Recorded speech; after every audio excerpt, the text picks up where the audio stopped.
episode 436 of the Super Ultra Podcast Arcade for November 11th, 2023. I'm one of your hosts, Daniel Nicholson, and with me is my co-host, Dominic Stallworth. What's going on, Dominic? Yeah, man, we're in November, man. Year almost over, man. Yeah. Holidays are coming upon us, man. I hate it because I hate these Hallmark shows that I have to be seeing. But anyway, I just want to hurry we get to it because we got a lot to talk about for these 2 weeks since we've done the last podcast. Yeah. So, like in sports, World Series is baseball season over with. World Series happened. The Rangers are your champions, and they are the first time ever, and good for them. Corey Seager, who I don't know if, I was looking at it to see if all the awards came out, but I'm not sure if they did or not. But I know he was up there for MVP of the season. He did win MVP of the World Series, but Shohei Ohtani, even though he got hurt, he was still in the lead for MVP, and for good reason, because he's a good pitcher and he's a great hitter and maybe a great pitcher. Some people would say, he's at least good, which that alone it's kind of hard to beat for MVP. And that's why I think MVP in baseball should only be an offensive award, because I feel like Cy Young is up there just as MVP. Yeah. It's not like in other sports where you have you have the defensive player of the year and then you have the MVP or the offensive player of the year. Those don't feel as good as an MVP. But in baseball, I don't know anybody who doesn't treat the Cy Young like an MVP award. So I just feel like Cy Young should be pitchers, and MVP, if you want to change the name from MVP to something else, I guess this should be for the offensive player. Even though they do have something to say, we have something offensive player. So we'll then take away the MVP then. And that'll be the other award then, because it's just that they're two distinctly different categories. Even though, yes, there has been a pitcher who's won MVP. That has happened, but more times than not, it's been offensive bat. And yeah, I think that's fair. That's a fair thing to do. But baseball is very slow to change, and maybe that won't change. Maybe that's one of the things that won't change. But I just feel like that should be it, because really, Shohei Ohtani, he could be average. Say he batted a 250, but then he was great at pitching, and he had a 3-2 Lord and 3 ERA or something like that, or some strikeouts. It's for his offense alone, he would not even be in the conversation. But I was still giving MVP because the guy's still bad. He was a good pitcher. It's that's still better than anything the other guy did to me, because the other guy didn't pitch. And so I was Shohei Ohtani is an outlier in that category. But I said it before Shohei Ohtani showed up. I used to say that a lot. I used to say, but I was younger. I used to say that. And some people used to say, I heard other people, pundits, even say that too. Just hey, it's the Cy Young is just as honorable as the most valuable player. That's up there. But anyway, that's just not really a big deal. But yeah, I know Orioles, they won some awards. And, I just lost page. So, damn it. Got to edit this.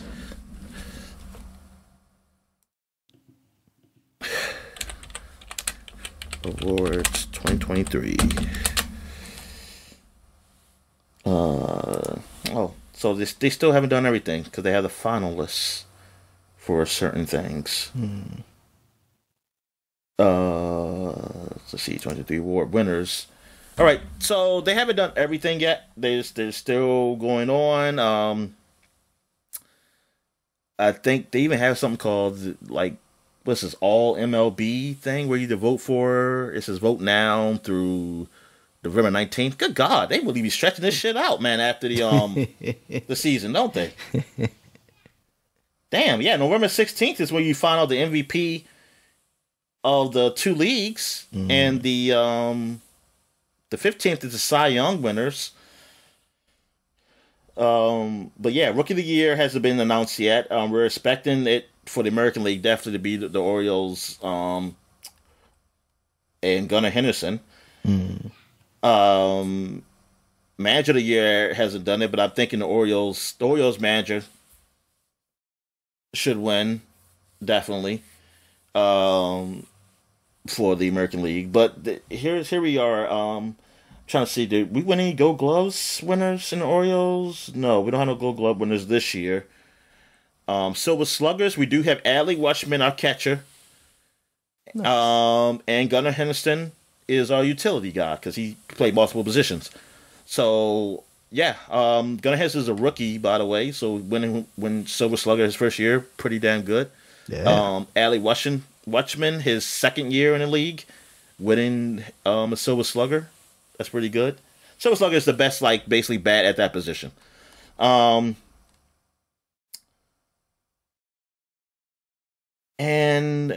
I felt like there were other awards, but this is what they're showing. Maybe there wasn't. Maybe, yeah, that was it, the Golden Gloves. Yeah, because, yeah, there's quite a few.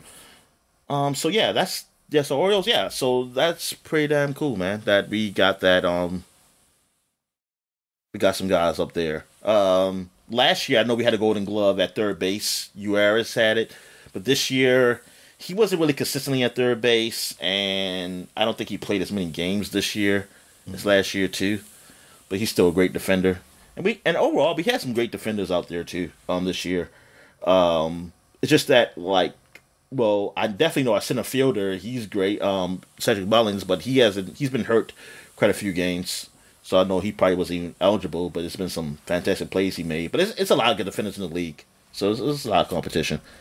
But yeah, so I guess I'll be coming back for these awards. Man, I just not used to it. I mean, I know it always happens after the season's over with in baseball, but darn, I just don't get it. Like, why take so long? why take this long after the season? Like, when people are into freaking football.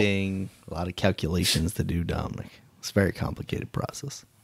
Yeah, I think it's just milking it. They just milking, like, say, hey, the season's still going on. Gotta keep fans engaged. All right, so football, man. Well, college football, I know my Terps been losing, man, and they still have not got that goddamn 6th win. After going 5-0, they had not won a game since, just to get that one more game to definitely have a bowl game. Yet. 2 losses I'm okay with. Penn State and Ohio State, because those teams are great. Top 25 teams, one of the top 25 teams in the country, both of them. One of them could be like top 5, I think, in Ohio State. But I don't know. They were at one time. I don't know if they still are. I honestly have not been paying close attention to college football. Just I know Michigan is under some investigation because of hiring people to go to games. They will to like spy on other teams or something. It's a weird situation. Like they would disguise them. It's something they do. I don't know if they disguise themselves as a mascot or something, or they disguise it as something, and go to games to like steal their signs and stuff like that to know what they're going to play. So they're under investigation for that. And I know someone tried to put it down, like try to make it worse, I guess, who are going against them, saying that also them knowing the plays or stealing the signs is that they know where the players can be, so that's also bad for injuries. And I'm like, that's a stretch. I don't know. You don't need to go that far. Because, I mean, I think you're stretching a bit. I see what you're going there, but no, I'm not gonna go with that. I'm not gonna go with the whole safety thing with that. Because there's plenty of things to go with safety. I would say no, that's not it. Not because you know where he's going. He's definitely gonna get injured. I don't know. That's just the cheating alone is enough. All right, you don't have to try to make it worse. But But we'll see what happens with that. Because Michigan's looking really good this year. I think they're still undefeated, I believe. And so this could be bad. And that's one of the hardballs. Was it John is our hardball, and I guess that's Jim. Yeah. So yeah, Jim. I wonder what that would do. Like if something does happen with that, what is they're going to have to let him go or what? Or I don't know. But right now, nothing's happened. They're still looking into it, so we'll see. And so let's just get into football, like NFL football. My Commanders did win last week. They are playing the Seattle. They go into Seattle after Seattle got whipped by the Ravens last week. So hopefully Seattle will still be damaged after that win and not be like, oh, we got to win this game. We got to prove ourselves. Yeah. So I hope the Commanders can go because they would go 5-5 because at this point, I don't think we're going to be getting top pick anyway. So I'm like, we might as well just try to win some games then because we're not going to, even to lose every game from now on, I don't know where we're going to be in the grand scheme of things. Maybe we'll get number 3 or 2 possibly, but I don't know. I'm at the point like, yeah, you might as well just win. Just win some games. Because I mean, having top pick is not a guarantee. And I mean, I understand, even though like if it's like a certain court, I just want to know that, hey, you're definitely possibly can get the pick you really want. That's all I really want. But this organization is going to be changing like big time. I mean, it's already changing at the very, very top. But I definitely know by the end of the season, they're going to be probably get a new general manager, probably a new coach. All depends what happens this year. But as of right now, it's going to be a new coach, basically. A head coach, I mean, because they just got the offensive coordinator. I don't think they will fire him, but we'll see. Because they've been doing pretty good. I mean, he was the offensive coordinator for the Kansas City Chiefs.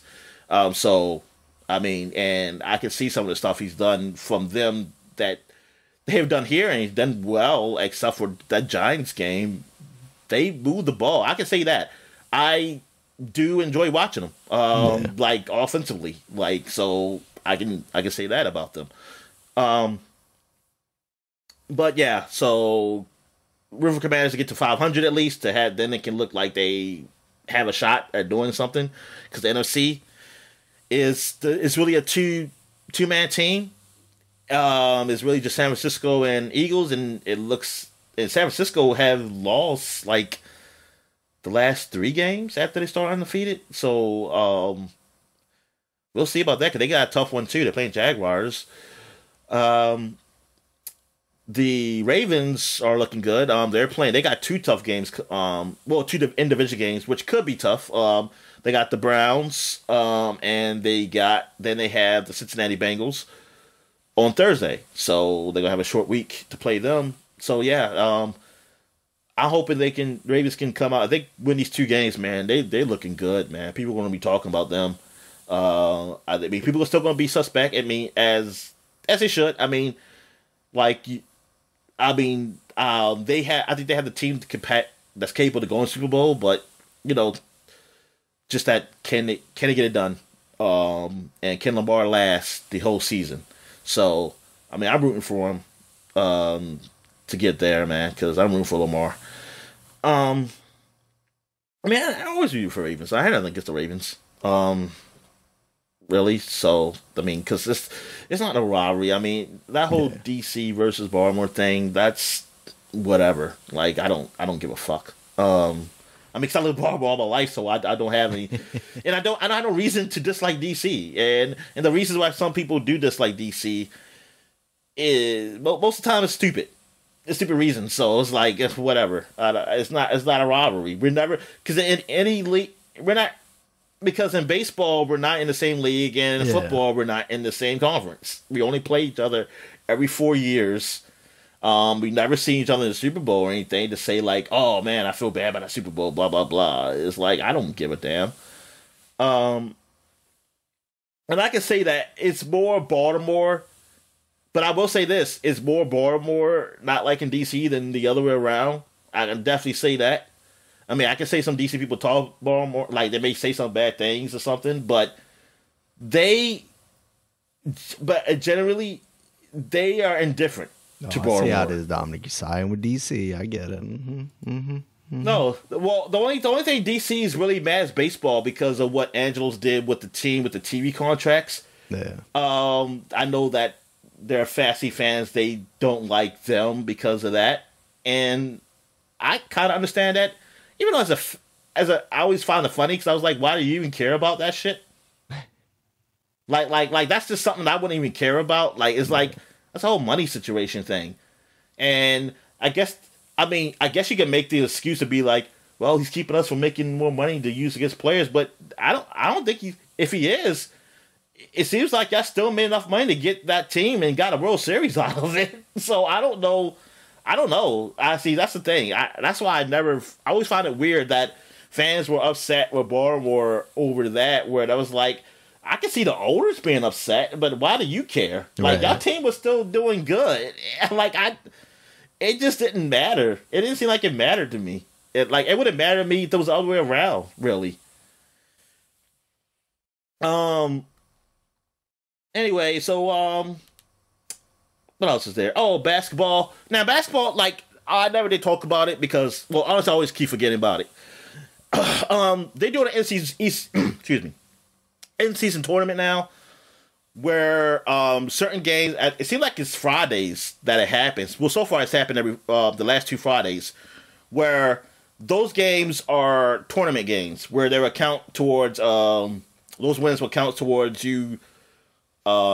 Potentially being in a in-season championship that happens halfway. They're doing this now. I know they're doing it in soccer, in other leagues around the world. They try and do this in the NBA to really create some interest in the regular season because, as people have been saying for years, the regular season just seems like it's so meaningless. The only meaningful thing in the regular season is that endurance, is that you have your players ready, but you basically know who's going to the playoffs unless they have significant injuries. You know who's going at the start of the season. And the only teams you probably don't know is the bottom teams, and they lose in the first round anyway. So it's like whatever.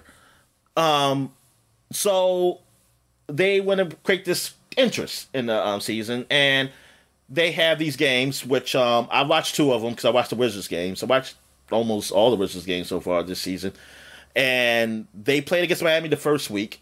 And they have this host, like, they have new jerseys for the teams, it seems like. And the courts are changed in a special way. The Miami court, it looks weird. And some other courts look weird, too. Like once I saw somebody say on Twitter, it's like, oh, look, Steph Curry's on a blue screen. And then I looked at the courts, like, oh, God.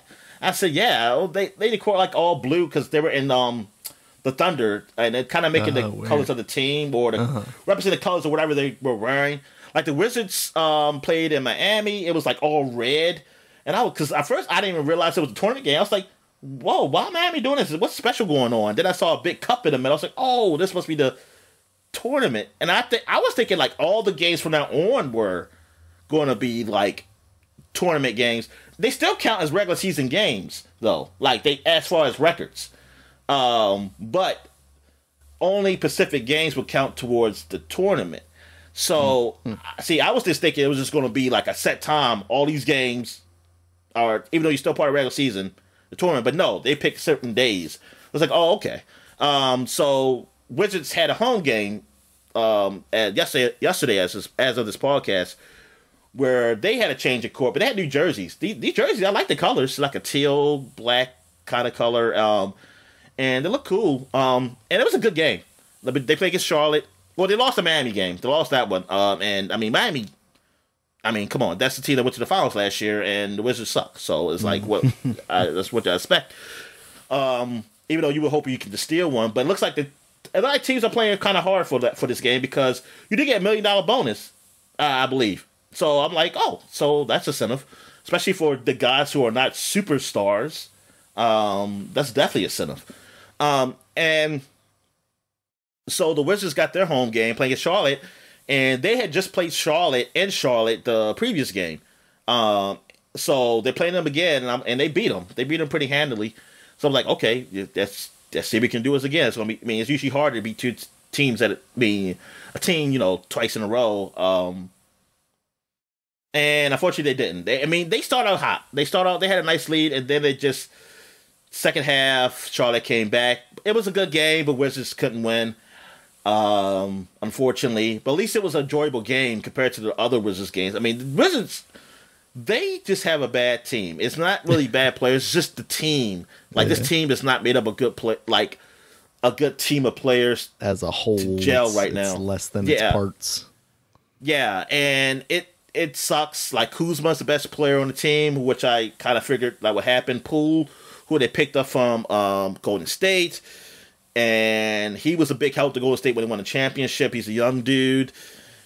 He's not right now. It's not really working with him. He's a guy who could do some incredible plays, but they just not winning with him. The last game they won against Charlotte, he actually didn't play as many minutes, and I think he was actually and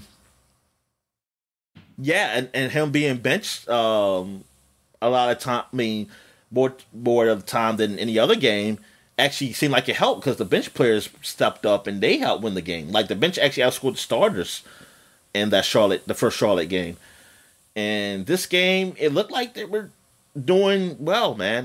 But Charlotte came through. Charlotte's a better team overall, I thought anyway. I was surprised that Wizards even beat them as well as they did. Anyway, I'm not really surprised at the win because basketball is so many games.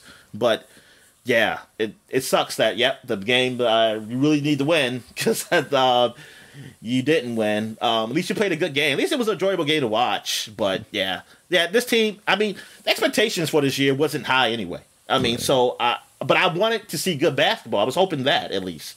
I say, at least I see Poole and Kuzma. Maybe they have something going on here. That'd be fun to watch. It's still time. It's still early. It's been 6-7 games. But they only won two games. Yeah, they only won 2 games so far. Out of those games. So even if they were if you would have told me they would start out 2 and whatever they are, the losses they have, they being a season, I would have been fine with that. Because I would never thought they would be great anyway, but I would at least be were they enjoyable games, and a lot of them weren't. And it sucks because I'm man, I might be ending my watching NBA early because if the Wizards, if these games doesn't become fun to watch, I don't really care about none of the rest of the league. Even though there's a lot of stuff happening in the league, like I said, this is going to be my last year, and because my interest is really waned on the NBA. It's just even on the good topics. There was the Lakers versus Phoenix Suns, Kevin Durant, Bradley Beal, who used to be a Wizard, is on there now. So they're playing against LeBron and AD. Booker was out for Phoenix though, but that game should have been something I want to watch. And at first I kind of felt I'll watch the game, but then I didn't care. I said, fuck it, I'll just play some video games. I didn't, and put some TV show on. I just didn't care. I just don't care, man, about this, man. If the Wizards ain't doing nothing, I don't care. And after this, until the Wizards, I say this at least, if the Wizards become a team that will seem like they'll be interesting to watch, and by interested I mean they're winning, they look like they have a chance to actually do something, I'll watch. Other than that, I after this season, I have no interest in watching basketball. I'll just watch some college basketball, which is mostly just chirps, which I have interest in. I did watch some women's basketball. That Clark girl, who's really great, man. It can be sickening at times as the commentators talk about her on Iowa, the girl in Iowa who's really great, it's the top player. But she is good. It's I can't deny that. I can't deny how good it is, how good she is. They were talking about how many games are sold out for her, even away games. I think she's going to play in Maryland too, because Iowa, they're in the same division. And I think they're playing the away game in Maryland, and talking about how it's sold out. It's going to be there to see her, and yeah, that girl, she is hot, man. She can shoot those threes and whatever. They beat V-Tech. I watched that game. She's really good. She is really good. Yeah, so that's what I've been watching in sports for the last few weeks. Any big wrestling news happen? They had the Saudi show last weekend. I haven't seen any of it though. But kind of the biggest news coming out of wrestling this week is that NXT is going to be moving to the CW. I honestly don't know what's on that channel anymore. Like, I would say Riverdale and like DC shows, but I don't think any of those Riverdale are running. I don't think. I was about to say I don't think Riverdale is up there. Probably hasn't been running for like 10 years now, I assume. Yeah. So yeah, I have no idea what's on that channel anymore. So I guess good for them for getting something that people are gonna tune into relatively, a high portion of. Yeah, because I was telling you it was on Hulu that I could see NXT. Yeah, it's that on Hulu, NXT, Raw, and SmackDown have been on there basically forever now. They have, I don't know about NXT, but like Raw was always edited down though. Like they would take out, I guess, what they considered to be some of the filler to make it, I think, like an hour and a half or 2 hours, which for some people could be good, but like if something they cut out is something that you would have liked, it's better to just be able to DVR it or what have you.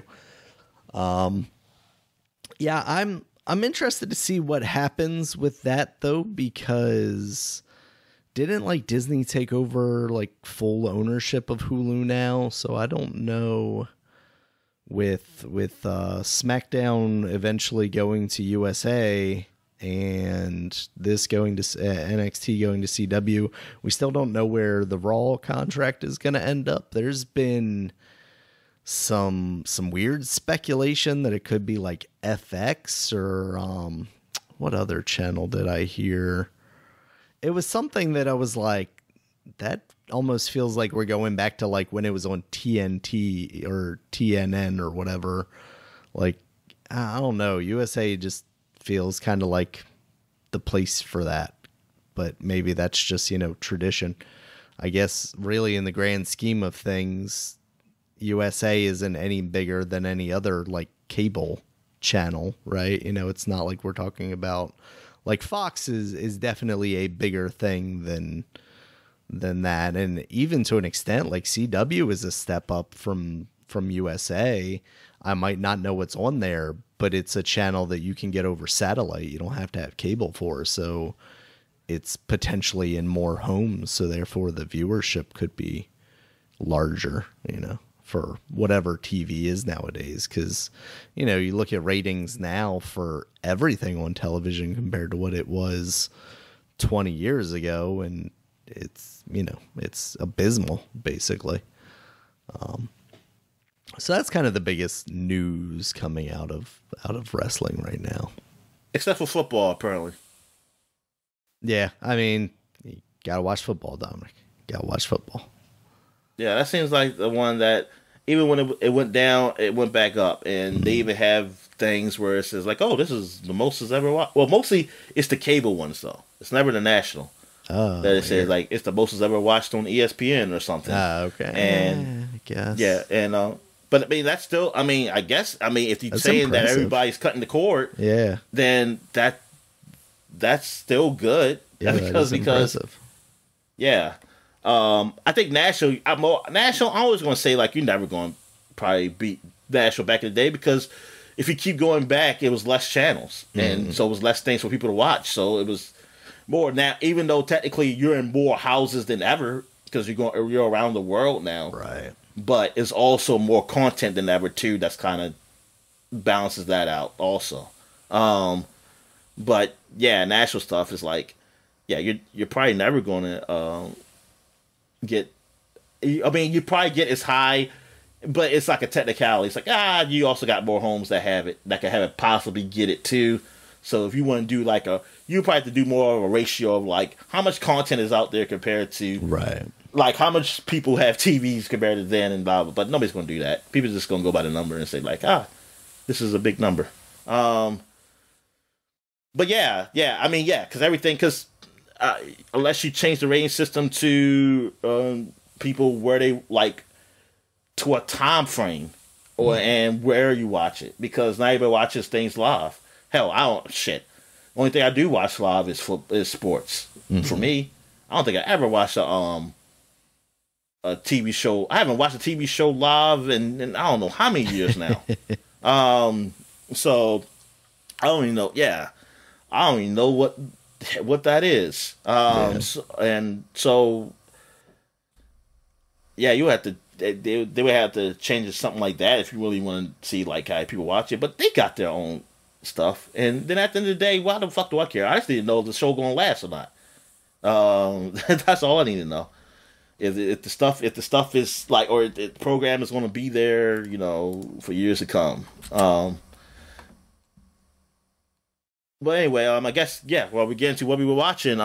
So have you watched anything last 2 weeks? Like I told you, I started watching Invincible, but I'm not through that first episode even yet. And since it's on a weekly thing, I don't know if I will. Just like you were saying, I don't know if I will, you know, watch that week to week. The only reason I turned on the first episode because I was like, oh, it's out. Let me watch this before I forget about it. Because even having not finished that episode, I completely forgot I had been watching it and, you know, didn't get back to it. Because being on Amazon Video, I don't think about Amazon Video.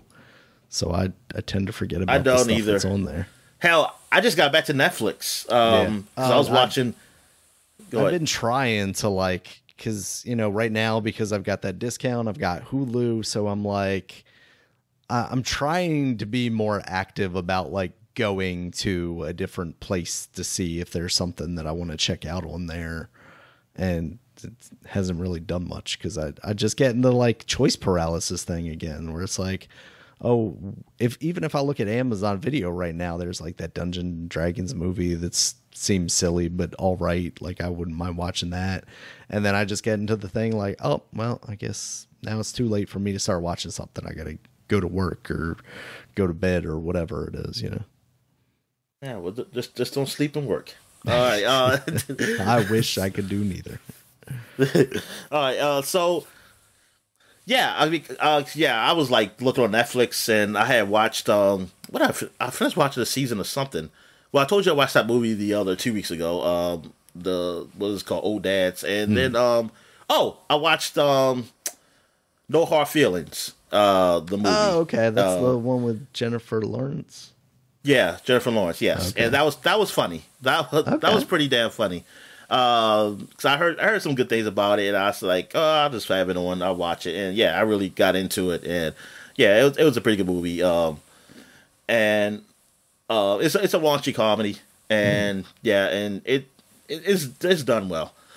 Well, what else I watched? I also watched Death Note. It's the old anime that I always heard about. I remember when Dexter came out, my sister and dad had watched it, and they always said like it's almost similar to Dexter because the guy wants to kill bad people.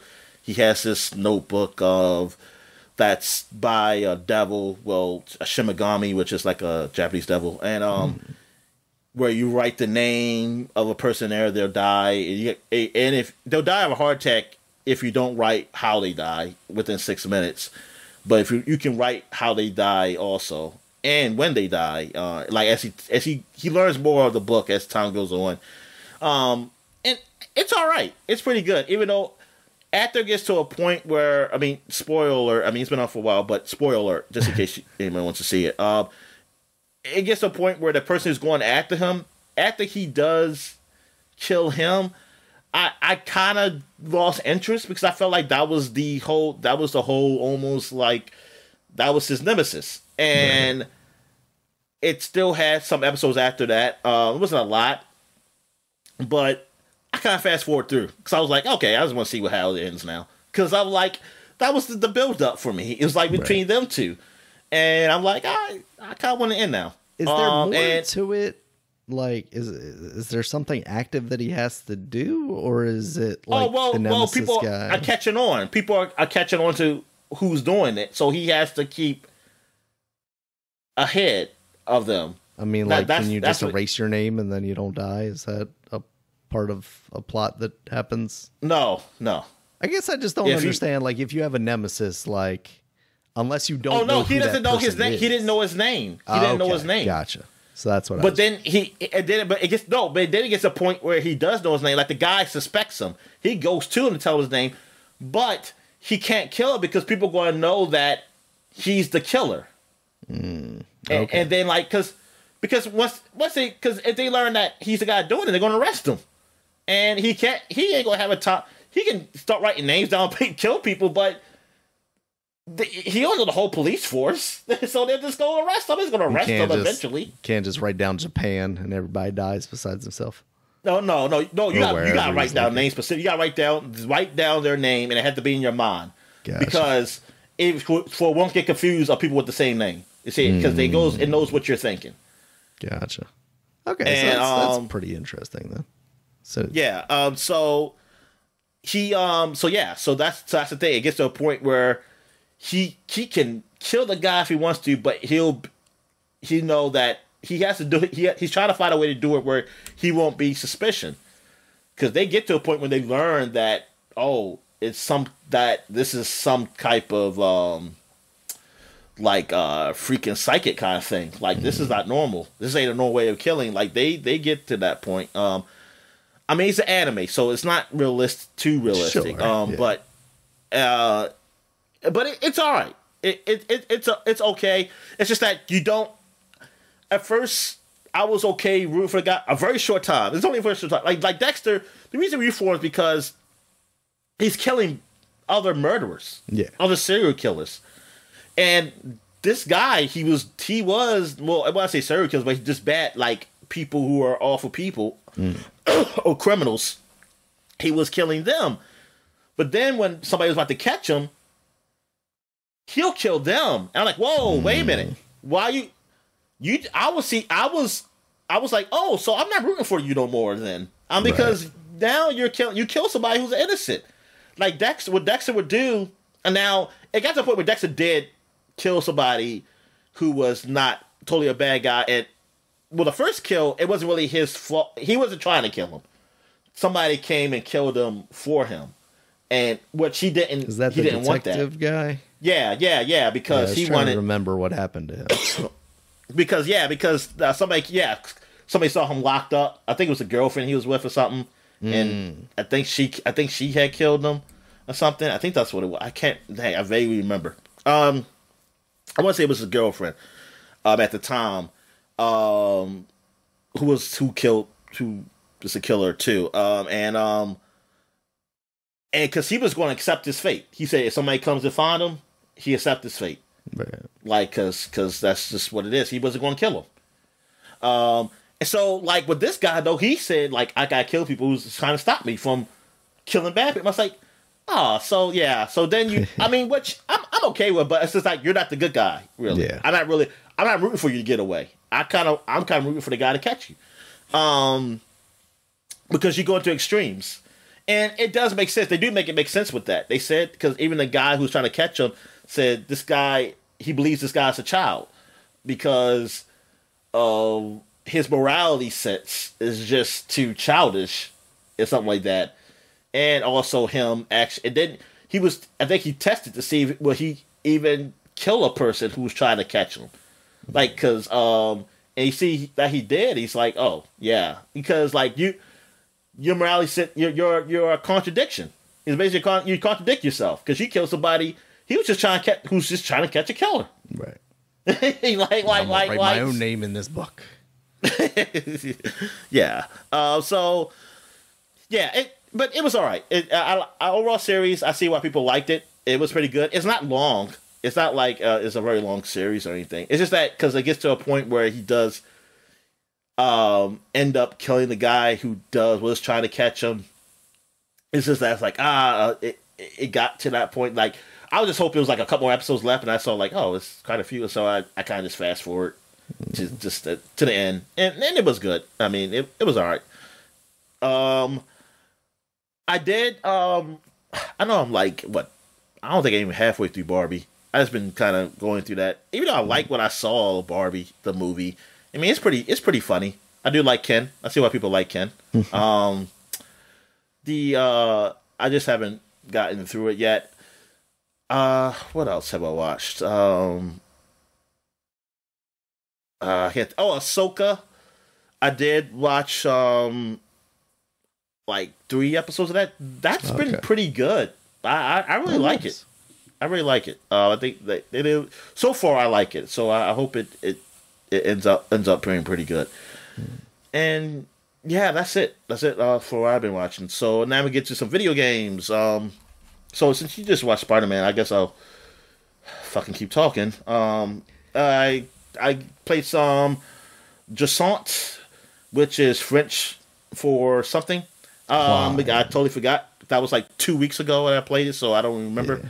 But anyway, you said something while I was talking? Yeah, I said climb.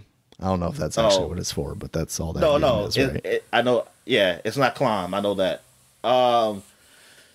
It's something to do with sailing. I know that. It's something to do with sailing. But yeah, it's a climbing game. It's done by like people who did Life is Strange. It's like as you climb this mountain, you see stories of these people who I guess he lived on this mountain. And I don't know, because they talk about sailing. They talk about sailing a lot and other things. I'm thinking, was this mountain like underwater, or I was gonna say, like find out that the ocean is gone, Dominic? And yeah, that's what I'm thinking. Like there was an ocean. I guess it was, maybe it was an ocean. It's not an ocean no more, because it looked like, because you're walking in the desert to the mountain. So yeah, I wonder where you learn what happened to the people who lived here.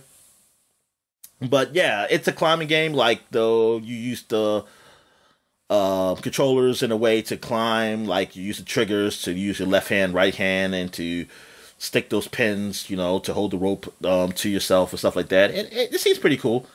It seems really nice. That I mean, so many games. So I mean, it's a game I want to finish, but I don't know if I will. But it seems like one of those nice story type of games that give you feelings, and things of that nature.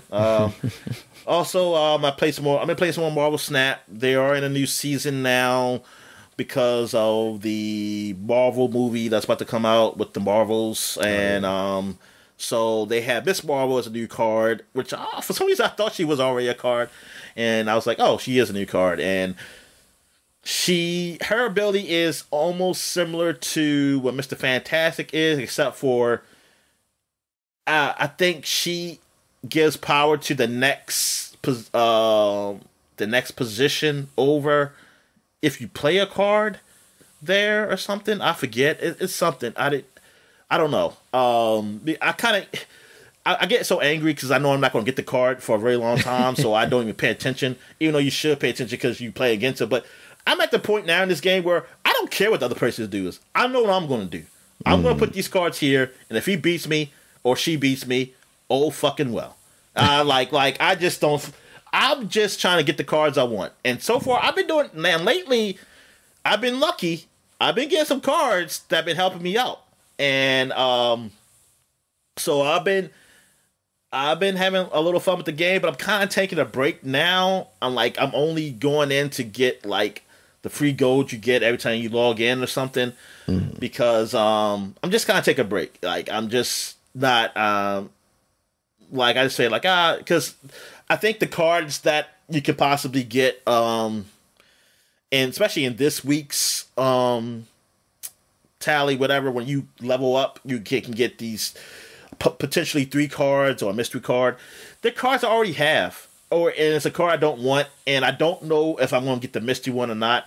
It seems like I never get the card I want, so I feel like, I'm going to get a card I already have, basically. So I was like, I don't really care about these cards, so I'm not going to waste this, key to unlock it. I'm going to wait till the next one comes, because you can save the keys to use it later on, so that's what I'm going to do.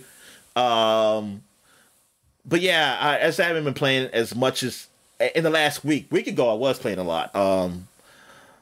But the deck I'm kind of playing, I'm kind of been mixing around. I'm still using the same Invisible Hella deck. I call it board, the one where it it brings my cards back to life or something that's got discarded. It brings them back and at the end of the game, and it kind of surprises the player to probably win. Sometimes I lose. I mean, because sometimes I can't be able to do it, or even when I do it, they just have a deck where they just have so many points in all those positions, and that I still can't win. But yeah, I mean, I'm still having fun with it. Because I have a deck I have a deck where I know I'm not going to lose all the time. I have a few decks now that it's like they're not unbeatable, but also I know I can beat a lot of people I play against too with it. So at least it's a little competitive. It's just that when people get those new cards and new setups, it's like I just don't have anything to stop it, or I'm still learning. I mean, that's just part of the game. Still frustrating that I'm still unlocking the digital fucking variants of things, and that's just like fucking bullshit. Yeah, I just hate the variants now, because at the point I don't even care if they look better, because I'm like, I don't want these cards. I just wish I could trade it in, or like trade a card I have in or something, where I can just get some freaking arrows or gold or something.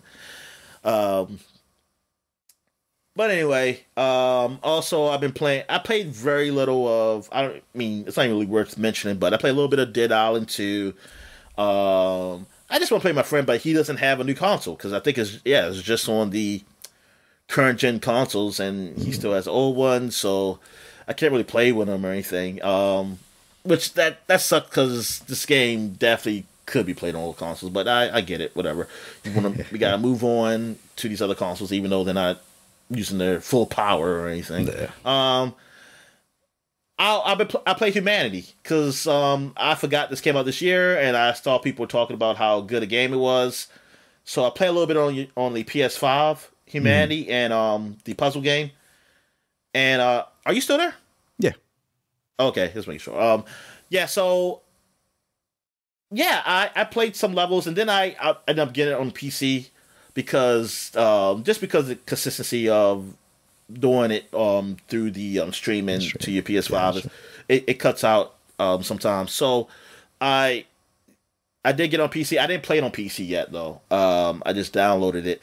But when I played on PS5, I'm still in the tutorial stages of it, just early stages of it. But I do like how you could just guide the people to the positions and like different type of puzzles and ways. So I can see like why this could be one of those games that's probably nominated for like whatever puzzle game, whatever category they fucking have, Game Awards or other awards shows. Mm-hmm. So I'll probably be playing more of that as time goes on. I did try out a little bit of Like a Dragon Gaiden because it came out. Mm-hmm. It is not dubbed though, like the later games of the Yakuza series are. Well, the Yakuza Universe series are, because Like a Dragon was dubbed and Judgment was dubbed, but the Yakuza games weren't dubbed, except for the very, very first one. And thing is, they did say they are going to dub. It's going to dub later. It's going to be a patched in later in this game. I wish they had a date. But it gave me a time to go back to play some Yakuza 4 because this does take place after, and they even show some things from Yakuza 6 in a flashback. So I was like, maybe I need to go just hurry up and run through these games real quick. Just don't do no extra shit, and I can fucking at least not be like, I can know what's going on in the story. Right. But I just, going through those forums, so I was looking at like the dub stuff. Like, I was just looking, say, hey, are the other games? Do you think I'll patch this later? Are other games patched in and stuff? And I saw some people talk about like, hey, asking about dub versions of Yakuza games. Some people said like, no, and they shouldn't, because it's just that same argument anime. It says like, this is originally a Japanese game and it takes away from what authentic it is. I say, yeah, but it's just like, I like that people do. There are people who argue against them too and say like, that's just your preference though. Yeah. And my preference is that I don't speak Japanese. So I wanted to be, and somebody said, well, plus, you can read. How does it take away if you're not, it's an option. They're not taking away the Japanese audio with the subtitles. Yeah, but they feel, that's the entitlement thing. It's taking away from your experience. Yeah. Is that we should all experience the way that it was originally intended. Sure. And then, like someone said, well, then take away the subtitles. Then, yeah. Take away the English subtitles. Put in Japanese subtitles. Then, yep. And then, like, there you go. And then now you're really all cynic, aren't you? Then what the fuck is going on? Well, at least don't know what they're saying, and then you won't get. Yeah, and people say because you don't, because sometimes say, oh, the dub, but say, yeah, that's only in bad dub. And then if it's badly dubbed, I can accept that. You can't accept that. Yeah. I'm okay accept that because that's my only other option. Look, and like, and just like I was looking at a forum, then I started looking at forums of people that dub, and like there's a dubbed anime Reddit where people started because they were tired of people freaking arguing with them about watching something dubbed, and like I like somebody said when somebody tells me like, oh, you shouldn't watch the dub version, watch the just to watch the subtitle. I say if I wanted to read, I'll read the fucking manga. I want to watch it. That's the whole point of me is watching the anime because I want to watch it. If I want, yeah, because that's what I'm saying, and that's a lot of people say. They say always say about being authentic. They say, well, I'll read the manga then because all that shit is all based off fucking comic books. So it's like I'll just read. If that was the case, that's what you should be doing. You should be reading the manga then. Yeah, I don't get it. Like people said, and like someone said, like it's funny how they argue about that. Oh, because the subtitle it really and tells you they convey the emotions better. Well, I said, yeah, but the emotions supposed to be in the visuals, aren't they? So I'm not looking at it. I'm reading. I mean, yes, I know you read. You can read and look at the same time. I know that. And like it's not like I'm just looking at the words, but I don't want to have to do that. Yeah. You know, I don't want that to be. I feel the same way. Like it's not enjoyment to me. It's like work, and it's like I literally can't do anything else at that point. That's the thing. See, like when I watch television, like I can't. If I'm gonna go pick up something or look at something real quick, like I can kind of do that at the same time watching television, and I feel like I miss anything because it's not like these things are very complicated. Where I have to, oh man, I missed something very like important. I have to rewind it. I'm a guy who likes to do multiple things at the same time, and if I watch something, I can't do that because I have to read. I have to stay on the screen. Where in those things, sometimes shit don't really happen when I leave to stay on the screen. I could probably look at my phone or something, or if I do something real quick, I'm gonna or pick something. I don't have to worry about that. I don't have to freaking pause the damn TV.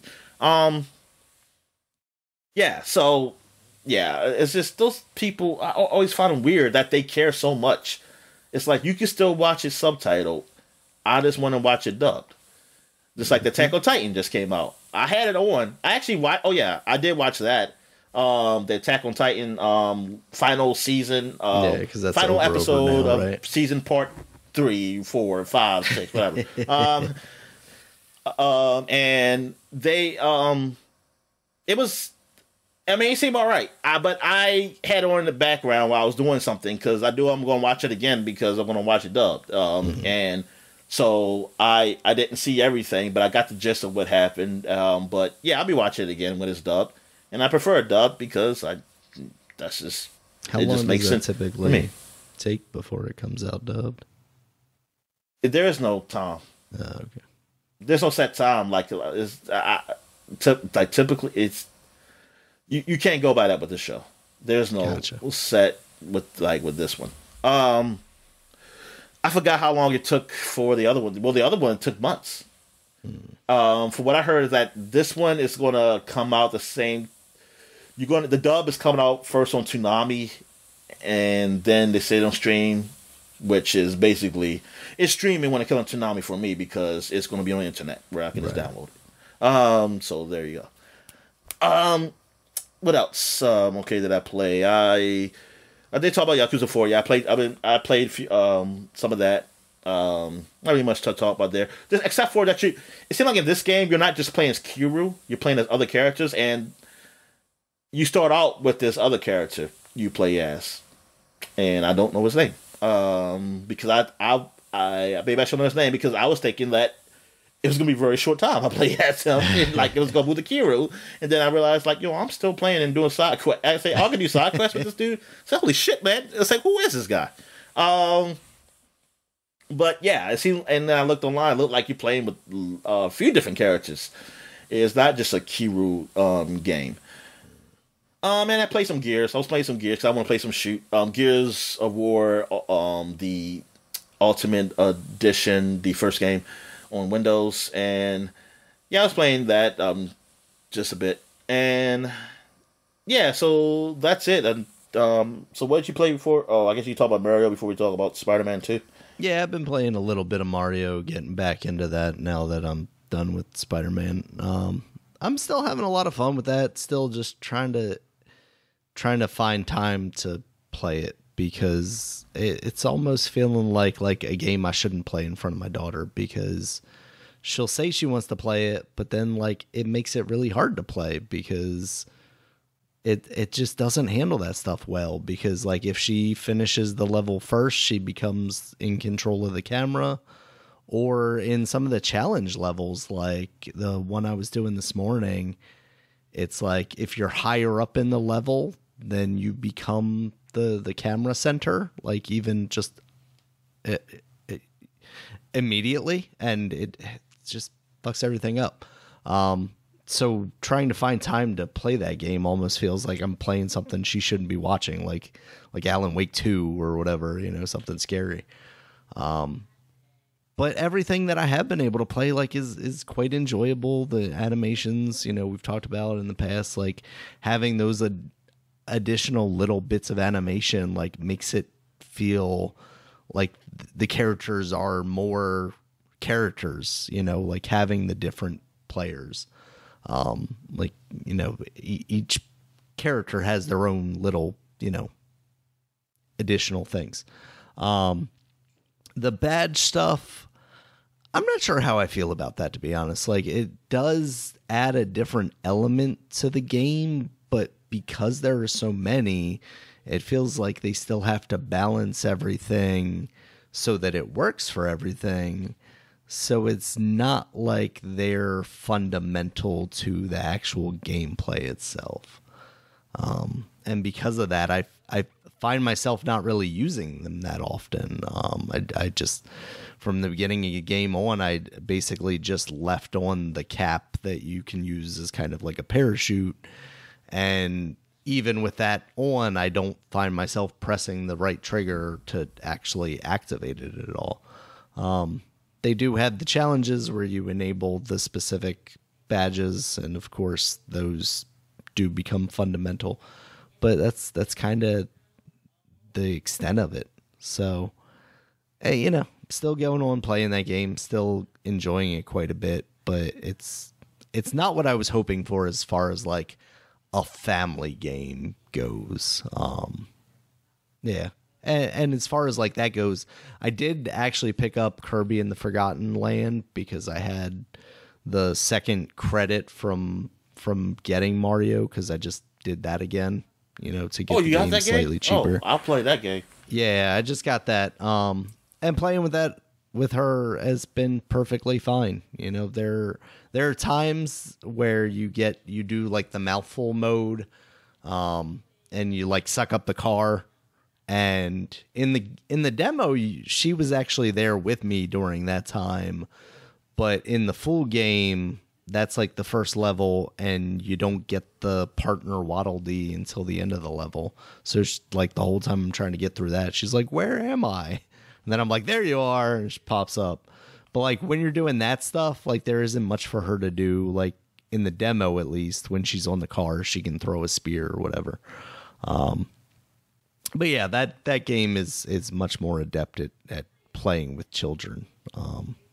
So yeah, anyway, that and Spider-Man. Spider-Man I spent 99.9% of my time with over these past 2 weeks.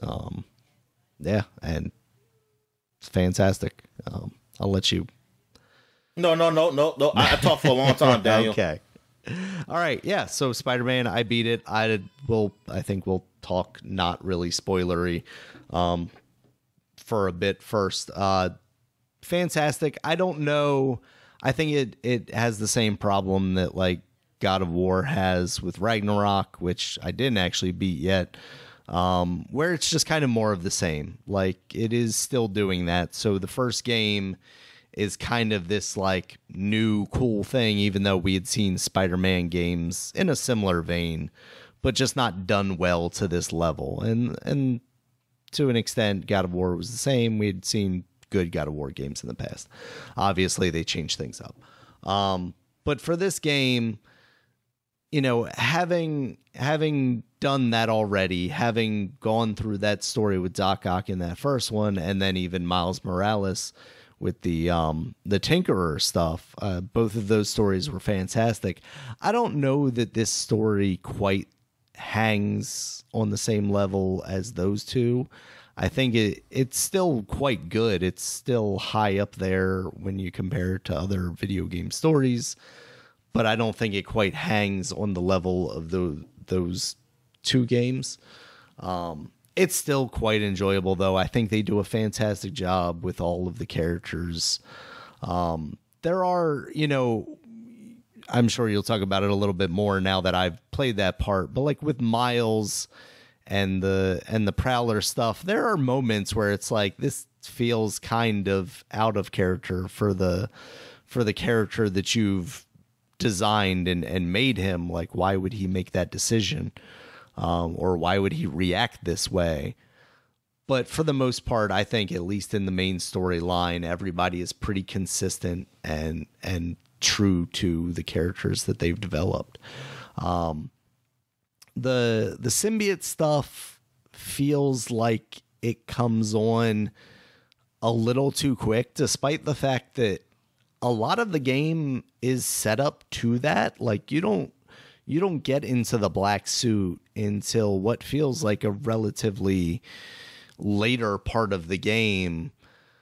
And we all know where that goes. You know, it eventually gets into Peter's brain and he starts, you know, getting attitudes with people. And for the way that is in the story, it feels kind of abrupt because it's basically like one mission, he's got the black suit on, he's still pretty cool. And then all of a sudden the next mission, he's just like, well, everybody, you know, needs to do what I say. And I'm helping everybody out. And nobody's helping me out. And it felt like the tonal shift just felt more abrupt than in previous stories. I agree with that. Okay. I'm glad I wasn't the only one. Because, like, talking it out, like, yeah, it is a thing that happens pretty quickly because I don't know about the comics, but like I'm talking about, you know, cartoon series from the 90s and stuff. It probably did happen within like an episode or two in whatever that arc was. But with the way, and you talked about it, like how this is almost like this, like, idealized New York, right? Where like everybody is happy and everybody is cool, except for, of course, there happen to be some villains over there. For it to be that Peter and then it go into this other Peter, the black suit, you know, corrupted symbiote Peter, it felt like a really large gap to jump. And once they add those powers in there, I by the end of the game, I was spending a lot more time using the gadgets and the powers. This game feels harder than that first game. That first game, I remember getting through with pretty relative ease and then even going back immediately to play on spectacular or amazing or whatever the highest level of difficulty was to get like the platinum trophy. I didn't feel like I was having that hard a time, but this, especially not using the gadgets or not utilizing the additional powers that you have, it really felt like I was getting my butt kicked sometimes. And I would be playing the same. It wasn't just the fights or the boss fights, but, you know, just whenever I was getting into fights, it felt like I was running into some trouble. And you would text me basically like saying these fights are really long, and I'm on board with that. There's definitely, especially some of the boss fights, it feels like, okay, we could have maybe taken a stage out of this, you know. That's what I was talking about, the boss fights. Yeah. It definitely feels like that stuff. I'll say like the later enemies that you end up facing before we get into spoilery stuff, like those guys, I I felt like were kind of a pain to fight, especially the one variation of them. Oh yeah. And then as a result, like those side missions that you unlock at the very end of the game, basically, where it incorporates those villains a lot more. Like I thought those kind of just sucked. And definitely found myself, especially the first one I did, found myself replaying over and over, and eventually just left it and came back later. Otherwise, I thought the side missions were fine. I don't think it's a spoiler necessarily to say that you do end up playing as MJ in this game, because that was a good portion of the first game. I think they did a good job with that stuff in making it a more active thing, you know, giving her the basically the gun, you know, it's allegedly a non-lethal thing. But giving her that and making it more of an offense-based thing, I felt like it was a lot more fun than just doing the sneaking around in the first one. And I have other feelings about that stuff, but I'll save that for the spoilery section. But I think overall, I came out of it really happy with this game. It does stuff like story-wise with the symbiote and Venom and whatnot that I wasn't necessarily expecting. I think the Kraven portion of the story, I think, is really good too. And it was interesting to see kind of a more focus on certain villains than the first game, where you almost had, you know, the entirety of the Sinister Six kind of out there and about and dealing with them. So what are your thoughts on this one, Dominic? Yeah, I think it's a great game, man. I really enjoyed it. I mean, like I said before, that it could have been the same game as the other one, and I've been fine with it because I really like that game. I mean, and that's what it really felt like. That, and you know, they added some that more New York. You know, they added, you know, the Brooklyn and Queens. Even though I don't remember seeing. Hey, I didn't see any baseball stadiums. There is a baseball stadium off of Coney Island, but that's the only one that sticks in my head. I wonder There's a baseball. Is like an actual like a stadium? Oh, damn, I don't remember that. It's not really like a stadium. It's like a AAA place or something like that, kind of. Oh, that. Yeah. Just a field. It's more of a field. I know. No. I know. I actually watched the Orioles. Well, not the Orioles, but the who was it? It was the Bay Sox play there. They played a team there before. Okay. So yeah, I know. Yeah, that place. That's true. But I was like, I don't see. Well, it's not called Shea Stadium anymore, but whatever. We still refer to it as Shea Stadium, Dominic. If you refer to it as whatever it's called now, I'd have no idea what you're talking about. Oh yeah. I thought I'd see that when I was going to Queens. I thought I was like, hey, but anyway, yeah, but yeah, they got New York, and the abilities of the Spider-Man. I love the controls they have there. They definitely make it a lot easier to use the gadgets and their abilities than the first game. Whereas I can use them easily in a fight. Graphically, it looks great. Even though I'm playing the streaming, it still looks great. Like I still can see that. Yeah, there's definitely improvements. The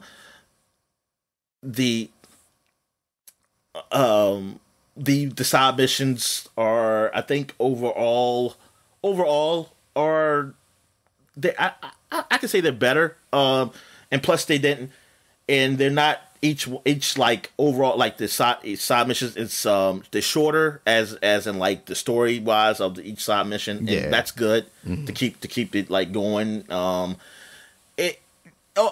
I mean it's a great game. I mean it's a very good game. The story is where I mean I feel you feel like it's a good story, but maybe not as good as the first one. But it's still But that's for me. It's like, yeah, it's not even like this first one, but it's still good. I'm not saying it's bad. It's just that it.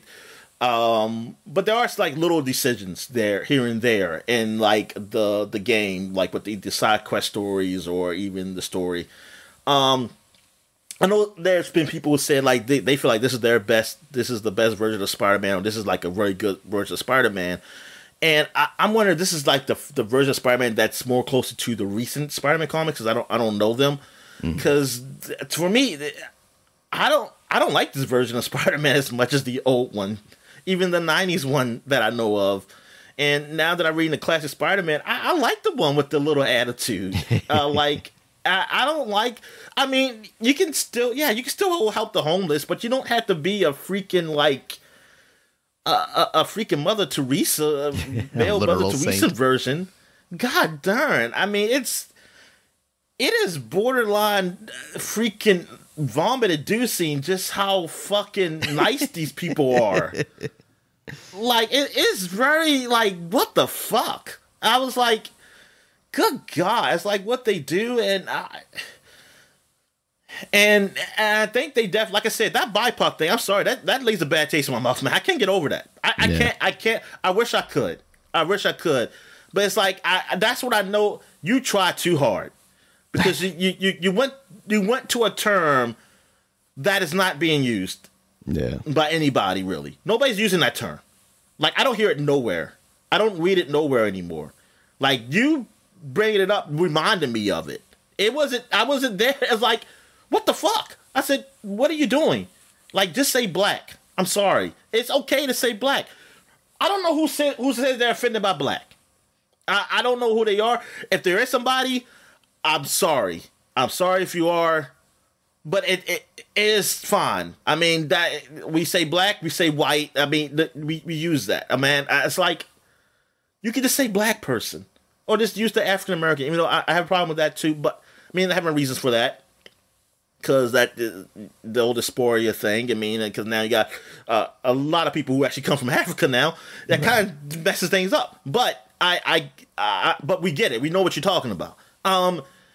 It's like, you don't have to do that. But yeah. But other than that, I mean, overall, it's a great game. It is a great game. Now I want to get into the spoiler stuff. So, like I was telling you about the Prowler mission, I don't know why they made this decision. Like, the decision, I mean, the whole Prowler mission is about you, unless I'm misremembering, but I believe, like, his uncle is telling him to go look at his old cache places to get his technology because of people potentially stealing it. Yeah. Or trying to steal it. And so you go do that. So I don't know what happened along the way where Miles forgot that his uncle told him to do this shit. and like he went to one of the cache places and he sees that or he gets a ping or something that, what is it? Like something. He finds a map of the apartment. Yeah. Okay. So that's why I'm confused. I was like, was this a cache place that the uncle didn't tell him to go to? And he was thinking that, the uncle must have forgot about it. And he happened to come upon this. that he sees a map of his apartment that, oh my God, is Uncle Ern, is he trying to scope my place out? Yeah. So he goes and see a record missing. And he's thinking his uncle just stole it. And then he kind of reads where his uncle is or something, and I guess he's close by or something's close. He goes to the apartment that's above them, and then he realizes that's his uncle staying. Say, "What? You're stealing from us?" He goes. That's where he goes with this. Yeah, like he literally confronts him. Yeah, he confronts him with that. We're at a point where I'm thinking Uncle should have smacked the shit out of him. And like, the fuck is wrong? First I say, like, are you stupid? Like, I would freaking insult this boy's intelligence because, like, it's like, I've been in Prowler for how many years? I've been doing this stuff. So, like, there's a lot of things that's wrong with this. First of all, I told you to go to these places. Second of all, if I tell you to go to these places, why would I tell you to go to these places and have a map literally in the place, like I'm scoping out, stealing your stuff? Thirdly, you know what kind of shit I own myself that I've made, and the shit that I've stolen. Why the fuck I will? Not only will I steal from you, I steal a fucking record. What the fuck do you think of me? Like, at that point, it's like, no, fuck it. I don't even... It's like, fuck you. Like, what the hell? I mean, I'm sorry. That is just dumb. Like, I don't know who made that story, but that's just dumb. Like, it's beyond... It's just beyond dumb. I'm just surprised when I looked at a video of somebody talking about that mission. Nobody mentioned this. I was like, you know what? They're fine. I guess they're okay making a story because y'all all dumb. Somebody should have been like, this is the stupidest fucking story I've ever seen in my life. I don't know how, like, the problem. Oh, my goodness. Uncle Ern came and stole my fucking record player. A fucking record player. I mean, are you serious? I don't know. Like, that kind of took it out for me right there, too, with the story. It's like, what the hell just happened? Yeah. Another thing, okay, the things with the game that the story, like I agree with you with the whole Spider-Man with the Venom costume. Like it was a little abrupt, and I kind of wish there was more with it. Yeah, with the suit, I wish there was more with Peter being in that suit. I really do. I felt like there was more interaction you could do, or some type of new side quests you can do where I can really get a feel of how Peter's attitude and stuff. Because at the end of the day, hit on side pieces, dance down the street, do something. I wanted something where like because even though that like the suit makes him like more aggressive and more. Not even more confident. He makes him overly confident, aggressive, and things like that. It was cool too, somewhat. Like it was bad, but it was cool. Mm-hmm. And I was like, I ain't get enough of that, man. I ain't get enough of that. And like I cut, especially after being Mother Teresa all the time. I really wanted to, man. Like I really wanted that feeling. I was like, good God, I'm just tired of this thing of like, oh, I'm going out here and like we're doing all this technology to help. Like help the environment, and we're growing growing our own food, and then you had one where even Miles's mother was talking about like looking for this freaking truck because it has this old license plate number because they have these old engines or whatever that brings out like these carbon monoxide stuff shit, and like yes, I'm trying to get them off the streets. And then that pisses me off, too, because I'm thinking, like, if somebody's driving it, I don't think they're driving it because they want to.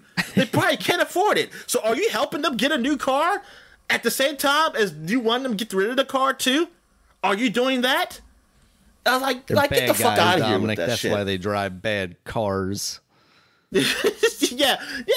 I'm like, what are you doing with this? It's like... Yeah, it's like, oh man, oh yeah, like she's she's the good politician. Yeah, like, of course. Like, look, if she was like a lowly little councilwoman or something, that's cool. But she was like going for mayor, right? I'm trying to think, is that right? Or is she a councilwoman? She might be. Maybe she might be a councilwoman. Maybe she's council. Because I think she's more like specifically in the community that she's in. Yeah, okay. So maybe that can... Okay. I think that works then. Okay, they did a good job. Because that's the only way I think you can... I mean, and even that I think is a stretch, though, in New York. I think there's a stretch in New York. Because it's still... you can be for a community, but it's a large community, and you gotta be... You're gonna have to get your hands dirty. There's no way around it. So I think that's a bigger stretch, but I'll live with that. I don't know. Yeah, this I don't need. And Miles, I wish he like I said, I don't mind these guys being good guys, but just to have a little, I don't know, something to them that makes them a little more. A normal human, like they're just beyond good. Like, not only are they geniuses, but they are just like the best of best of what a person can possibly be. I think they did a decent job with Miles, though, in that respect, because he did struggle a little bit with his anger towards Mr. Negative. Like, I think at the beginning of that story, with him basically, like, fighting off the urge to kill him or let him die, I think that was well implemented. And that's a corny one. I mean, 'cause that's so sad. That's just done all the time. I mean, sure. That's just something. And actually, I don't know. Well, you know what? You know what? Yeah, because I did like what he said. What he said, I can't forgive you. Mm-hmm. I don't have that in me. I'm kind of happy with that, because if he would have said I forgive you, that would have pissed me the fuck off. Yeah, that would have been pissed me the fuck off. So I do. Okay, I'll give it that. Yes, they do that. They did do that. Peter, but is just like Peter's. I guess. Oh, look, his bad quality is that he wants to help too much. That's why. That's just like, come on, man. Like I had to. Yeah, that's really his bad quality. Is that he wants to, and he wants everything to that he does everything. Yeah. And like I always I hate that as a bad quality, because it's like, it's not really that bad. It's not it's a bad quality, but it's not really that bad. And it's like, what the fuck? It's like, come on, man. I don't know. Yeah, I don't think this is the best version of Spider-Man for me. I don't think I ain't saying it's the worst either. I mean, I don't really know really many bad versions of Spider-Man either, though. So I can't really say. But I'm not gonna. I like a Spider with a little something. I don't know, a little, just a tad bit, a little more attitude, man. Like, just no. I mean, like, yeah, you want to help people, you want to do things. I mean, I just want the 90s Spider-Man. 90s Spider-Man is a good guy and everything, but you know, after all, Dominic. That's the thing. They're the most un-New Yorker New Yorkers. I don't know what the fucking New York this is. They're definitely not no fucking New Yorkers. They're not cocky. They're not cocky at all. like it's just like that. Some of that's the costumes I put on Miles, that drip. I was like, man, his attitude don't fit this. It's like he would not be wearing this. I ain't say he. Well, I'm not going to say because he's a nerd. I'm just saying, like, his demeanor. Well, no, I'm using. I know what you're saying. I'm like the nerd, just because he's smart. No. Yeah, but yeah, he's just like, yo, like, I mean, you ain't gotta be back outrageous, but I mean, you gotta have. It's a certain confidence. Yeah, and it's just that I don't know. Oh, and the MJ stuff. The MJ things, yes, they're better than last time, but it still me worthless. Like, I hated it. When I got to the end of that game, I knew I had to play as her again.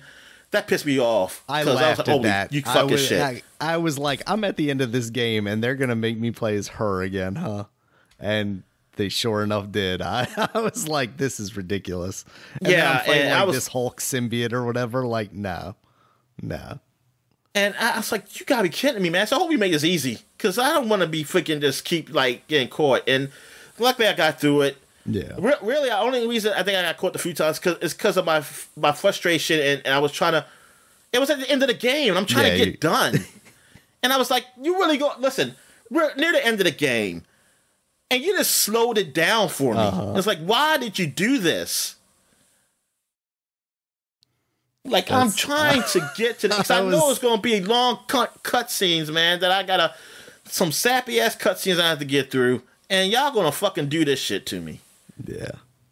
I was like, they're really good. Go ahead.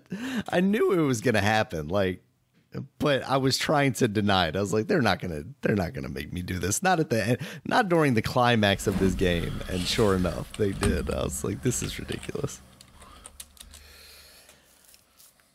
Yeah. Oh, and the whole Deaf Girl mission, that was blown out of proportion. Like, that was really blown out of proportion. That was perfectly fine. Yeah, it was not a problem at all. It was, or I mean, it was.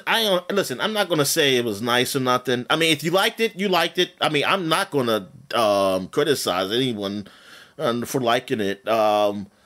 But I mean, but it definitely didn't need to receive that snarkiness of the internet. But I mean, it was just one of those. Yeah, it's nice, and then I just move on. I mean, it wasn't definitely a big deal or anything. Also, the costumes, there were some good ones. There are some good costumes I did like. You know, I switched to the regular Black Spider-Man when he was Black Spider-Man, but I was very upset that in the cutscenes they will revert back to the one they had. That's why I eventually just left it as is. I was like, okay, this is just going to be the story costume then, because I liked the one that had like the Venom blue and pink outlines. Like the old I had that one. Yeah, I had that one too. Well, it's funny because I couldn't tell the difference between the two. I kept going between the two, and I was like, I can't see the difference. Yeah. And but then I saw like, is there a lighting difference here? I look, it's like the light looks different here than this one. I just go with the one with the low lighting thing. Yeah. And then I noticed, I say, oh, okay, it's almost like the cartoon had or something like that, or the comic books had. So I was like, okay, I get what they're doing there. But yeah, they switched. Because then when first I was looking like, oh, are they keeping it? And I was like, this does not look like the same suit I had on. The tendrils that they have coming off of you don't look organic anyway. They literally just look like extra polygons coming out of the suit. And I was like, oh, that's probably just so like when you switch suits, it's not like weird. And then when I switched suits and then they put me in that one, I was like, oh man, that's kind of lame. Yeah. So then, like, Miles would show up with his like outrageous suit, and I'm like, what?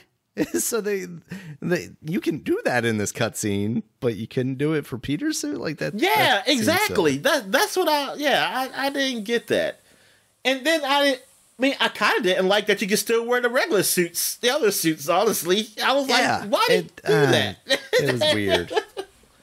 I mean, I guess technically, you saying that you wish there was more like with the attitude and with the symbiote stuff.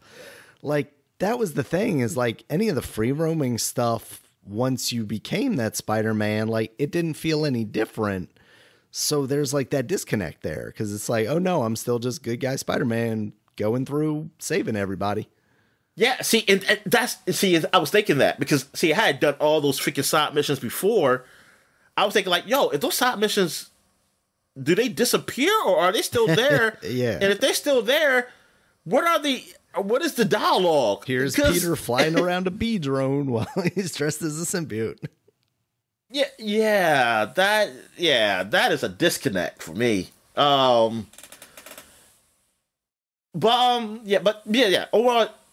it's still a great game.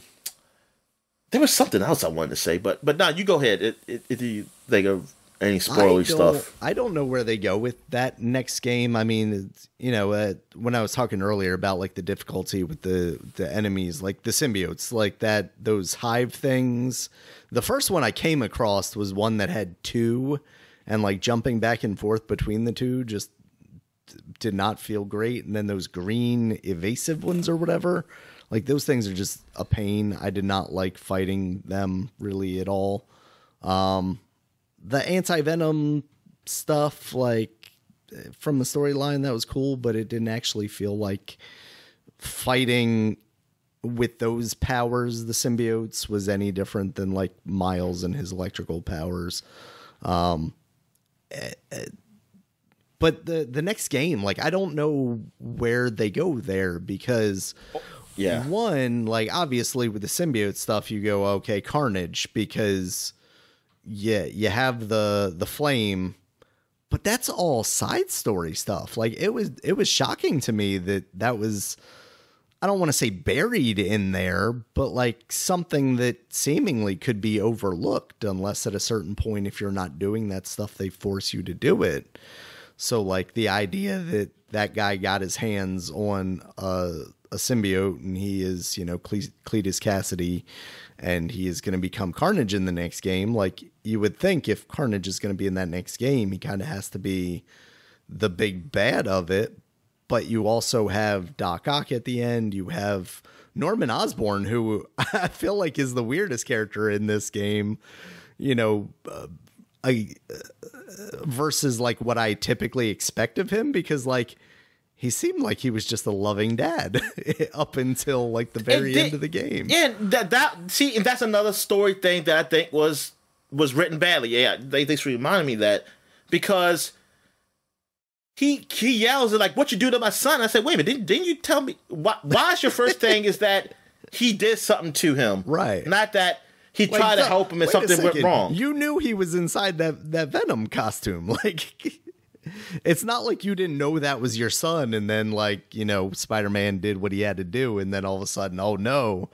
Like, no, you knew that he was, that basically you did this to him. Yeah. I didn't get the whole thing. He just hates Spider-Man now. I think that was a stretch. Like, you could have done a better job. Harry's reaction, which I'm trying to think if at the time he had the symbiote or not. But like when Norman's like, you're my son's best friend, you're almost like a son to me, and like Harry is like walking off like he's angry. It's like Harry didn't have the symbiote. Harry didn't have the symbiote suit. Okay.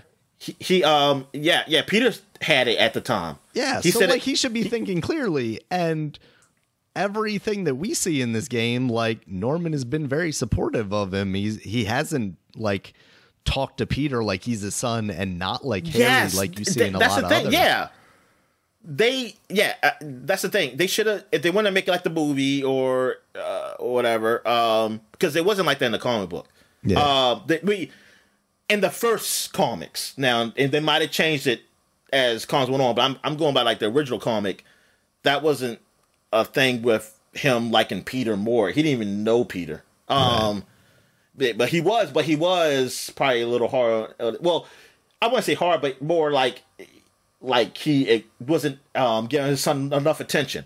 Mm-hmm. And like, if they wanted to go that route, like the movie though, or whatever, and like he's kind of that his father's hard on him, they didn't show that. No, not at all. They didn't show that in this game, so that scene would make a lot more sense. Mm-hmm. It's more of this is more of like you've seen the movie, and you kind of know the story, right? And you just go roll with it. Yep.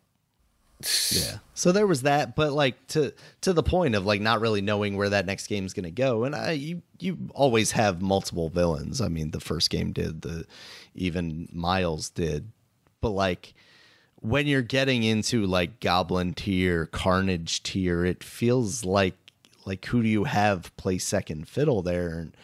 And that's when I started getting worried, like they're biting off too much, because.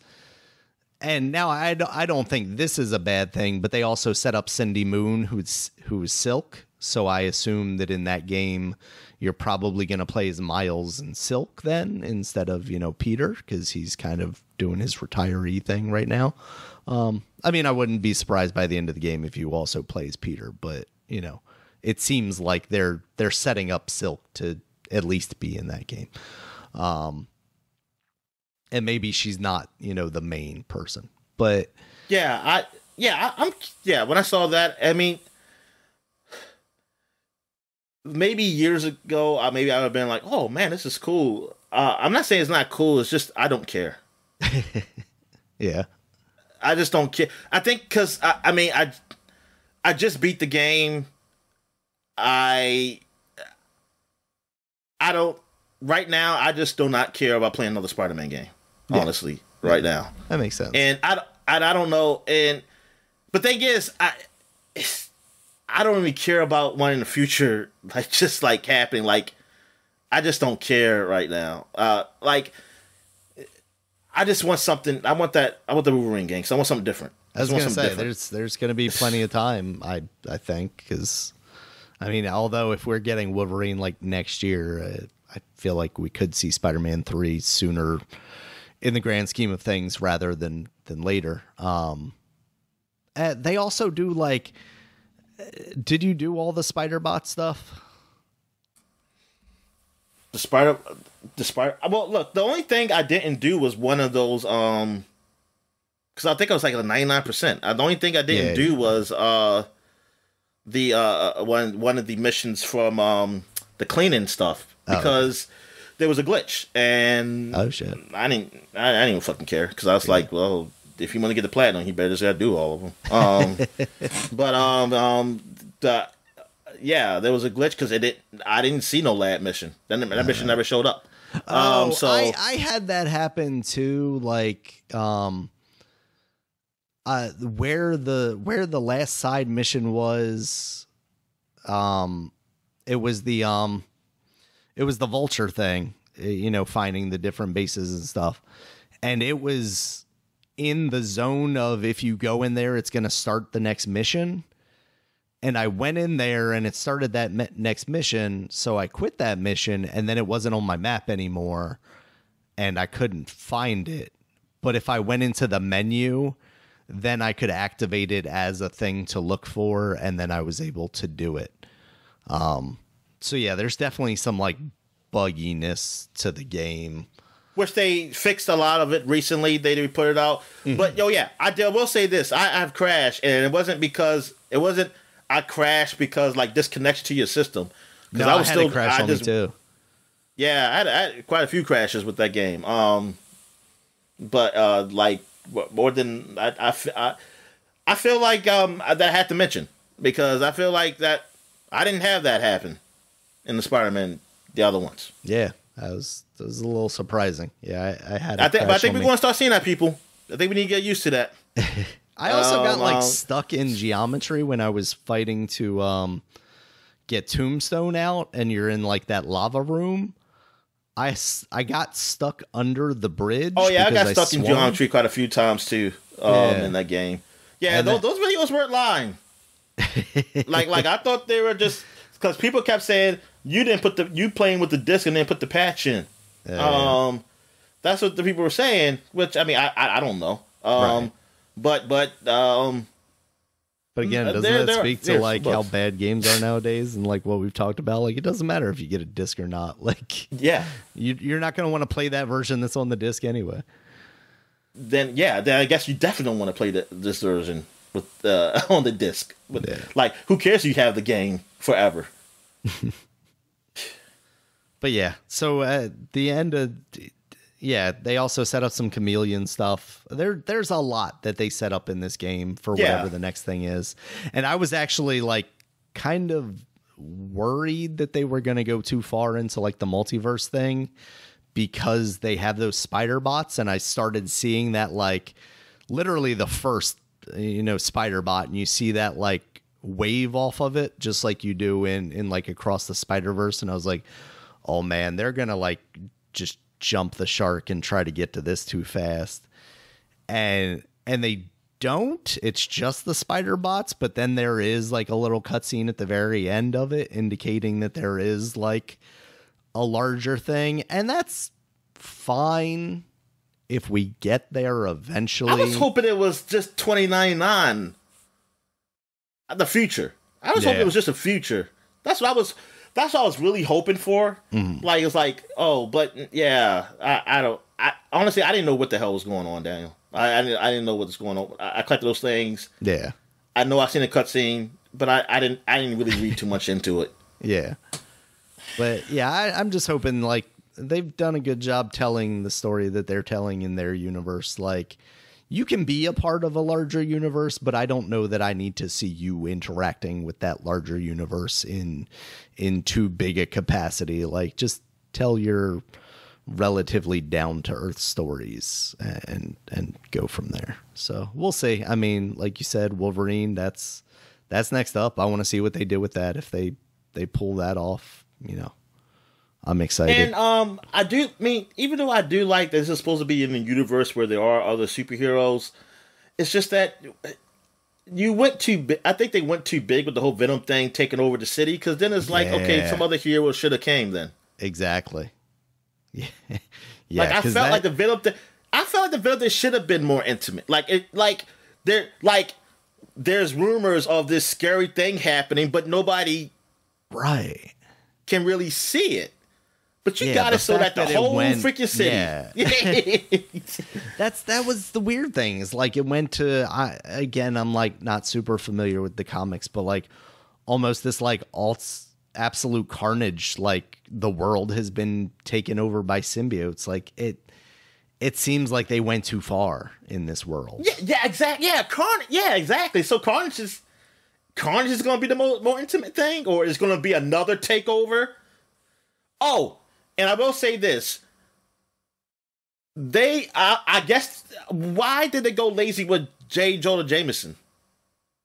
What do you mean? He's not funny anymore. No, I wasn't. None of his stuff was really funny. Yeah, like they were pretty serious. Yeah. Like it was just like a news report, and that he did say some things about Spider-Man, but it wasn't like the first game. Like these things were bad. It wasn't bad. It was just deadpan. They didn't really add any commentary. I saw actually a lot of people saying that, like between him and the Danica podcast or whatever, like both of them are just like saying things. They're not adding anything to it. No, they're not. Like recapping what just happened. Like, hey, did you see that black suit Spider-Man? It's like, yeah, I and then she just mean like, I'm just not getting good. Like, I don't care what people say. I'm not getting good vibes or something. Like, I say, shut the fuck up, you soft ass. Like, how the fuck do you know? Like, the man could have just been like, dude, I'm just wearing a new costume. What the fuck is wrong with me being the black one? Like she somehow, I guess she got powers too. She can read like, oh no, there's something bad about that. Meanwhile, they don't comment on when I'm wearing the Scarlet Spider costume. What's up with that? Yeah. Should be looking, Miles is looking dope. I don't know. You ain't comment when I was wearing that flaming head. He said, y'all ain't worried about that. See a man with a fire on his flaming skull. Nobody's concerned about Spider-Man right now. Yeah. But yeah, overall, yeah, it's a great game. It wasn't good enough to win Game of the Year in the Joy-Con Awards or wherever. Oh, Joystick Awards. Yeah, Joystick. Yeah, it wasn't good enough. What did get that? Well, I hadn't Resident Evil remake. Oh wow. Okay. Well, here's the thing, Daniel. They said that people are reporting. I didn't read any official reports, but the internet people have reporting that this didn't make the cut because of the cutoff. But then people ask, why did it make the cut for nominations for Game of the Year though? The Critics' Choice Awards, like Critics' Choice Awards, had I forgot what game won or was nominated. Like that came out after Spider-Man, but they said that there was different cutoff dates for each category, and I think, well, that seems weird. Yeah, that seems very weird, and then it's just dumb. Then don't do it. How about, I see the Golden Joystick also does like per console awards too. Yeah. So I just think like, okay, yeah, if you're going to do something like that, you listen, y'all know when games come out. Just wait. Like, I'm sorry, like November, I mean, come on, man. Also, like, is it different people voting for this? Because, like, by this metric, PlayStation Game of the Year was Resident Evil 4. Xbox Game of the Year was Starfield, but Resident Evil 4 was also on Xbox, so that means Starfield's better than that. But PC Game of the Year was Baldur's Gate 3, but Baldur's Gate 3 was also on the PlayStation. Yeah, but it don't run as well on PlayStation. Okay. And you're using a controller. That's what it is. Yeah. Yeah, there's a difference between using a controller and that. There's like a rock, paper, scissors thing here, where it's like, okay, Resident Evil 4 is better than Baldur's Gate, and Starfield is better than Resident Evil 4, but Baldur's Gate 3 is better than Starfield. Starfield on PC. On PC, yes. Yeah. It's rock, paper, scissors, though. Oh, I guess Ultimate Game of the Year was Baldur's Gate 3, though. I guess that's what UGOTY means. Yeah. Most wanted game. And that was a fake thing because I was looking for it. That's the only reason I looked up the games of the year, because somebody had a fake picture of best ass of the year that had Spider-Man. and I was like, dang, let me go see this. And I looked on it. I said, man, these fake ass pictures, man. Let me see this. Yep, these are good pictures. Suits are skin tight, Dominic. No, they have Spider-Man these positions, like him just like laying sexy, or when he's web swinging, like his legs all spread. The photo mode is incredible, though.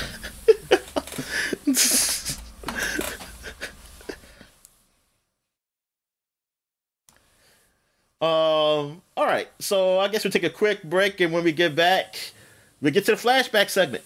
Yeah. And we're back. And now we're flashbacking to 2013. It's a new month, people, so we got some new games, and we're going to do some covers, video game magazine covers, after I say these few games that came out. 10 years ago, we got Call of Duty Ghosts. Call of Duty Ghosts. And this game was, at the time, the worst Call of Duty game that has ever come out. Now we might have a new winner. Anniversary, Dominic. yeah. I have a new winner for this Call of Duty game that's come out. But yeah, Call of Duty Ghosts, I've heard a lot of bad things about. I don't even know what the bad things were, because I was pretty much over Call of Duty, so I didn't really care. Yeah. But I just heard people didn't like it, and I guess the story was bad, and it was not based off the ghosts that I know who died in Modern Warfare 2, so I definitely didn't really care. So I was like, oh, whatever. But this is the Call of Duty that was going to be on the new consoles, but the new consoles haven't come out yet. The new consoles don't come out till this week, or next week, I guess. Coming up, or this week coming the week after next? Because it was like the 18th and a week after that, I think. Yeah, so between the next 2 weeks, we're going to have probably talk about the anniversaries of the PS4 and the Xbox One. Yeah. So, yeah.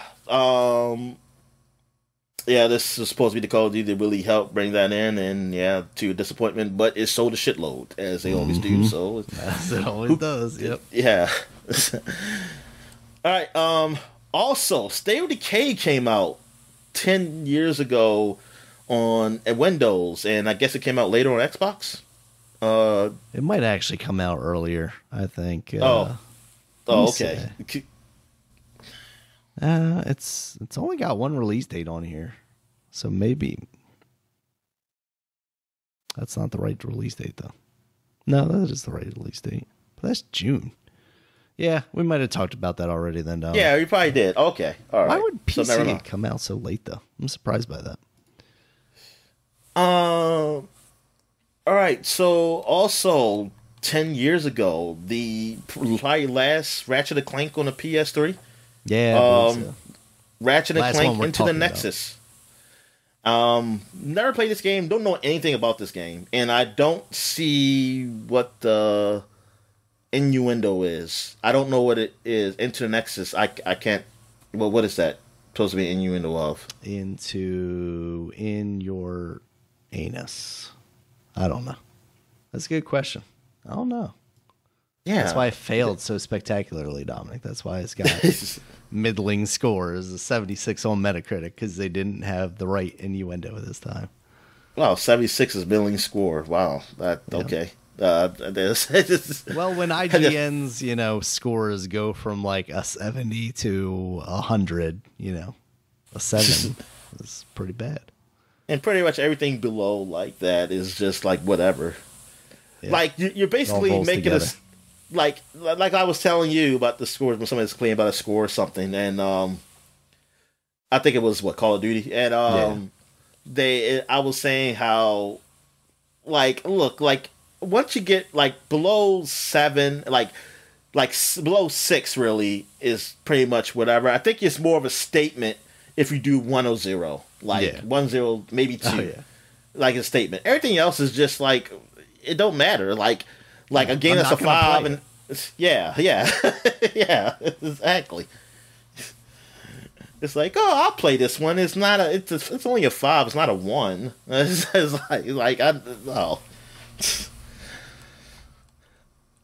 Did you play Nexus though? Honestly, I can't remember. I know I own it, but I don't think I did. I think it was one that I was like, because I think even when I set up my PS4, like relatively recently, once I got that splitter that I could remove like the HDCP or whatever so I could capture it, I was like, oh, I'll give this a try. And I think that was like the first time I'd actually booted it up, because I played the first one and then I played the second one and then Quest for Booty. And I think that was the extent of it, because after those was when they came out with like the 4-player one and stuff. So I kind of fell off of it. And then this came out and I was like, oh, they finally made another like good one. And then I just never got around to playing it. That or I beat it and it didn't stick with me at all, Dominic. Oh. All right, so what else we got here? We also got XCOM, Enemy Within. This was the remake of an original tactics game that came out a long time ago that I didn't know nothing about until this one came out. And this was very good. I played the shit out of the first one. Like, I used to make characters' names and have them call different things. They used to always change their color and stuff. It's like, hey, I know you guys. And then they die, and then I'd be sad, and I have a funeral for them. And then they always be on. I think it was a place where it's a plaque where they show all the people, dead people, that people died.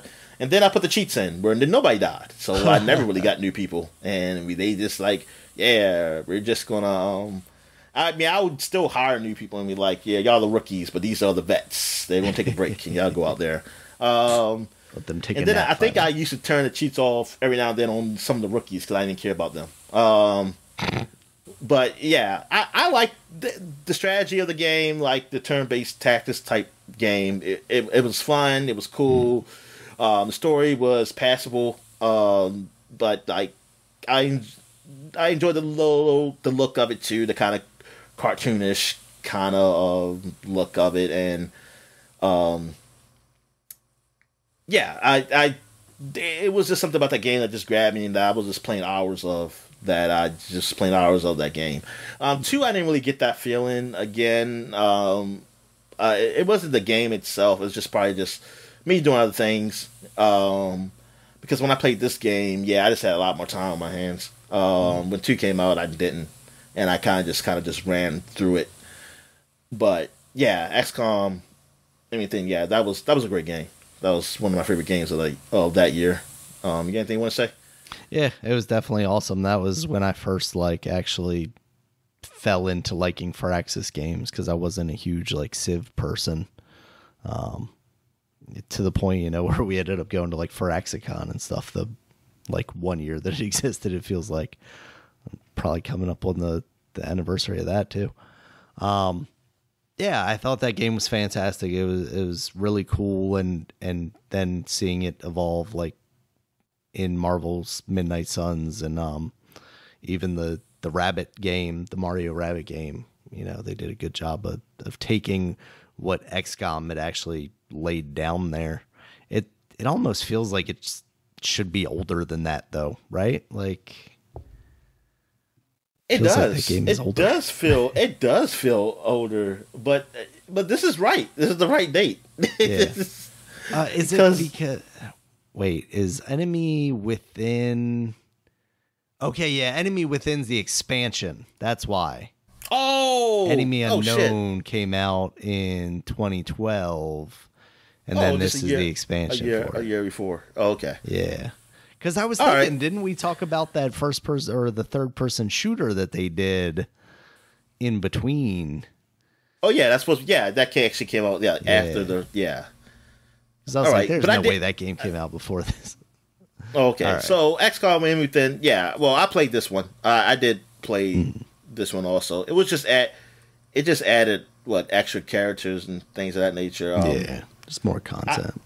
I knew they had new maps, but I didn't beat. I don't know if I finished the original one to know or maybe I did. I just don't remember.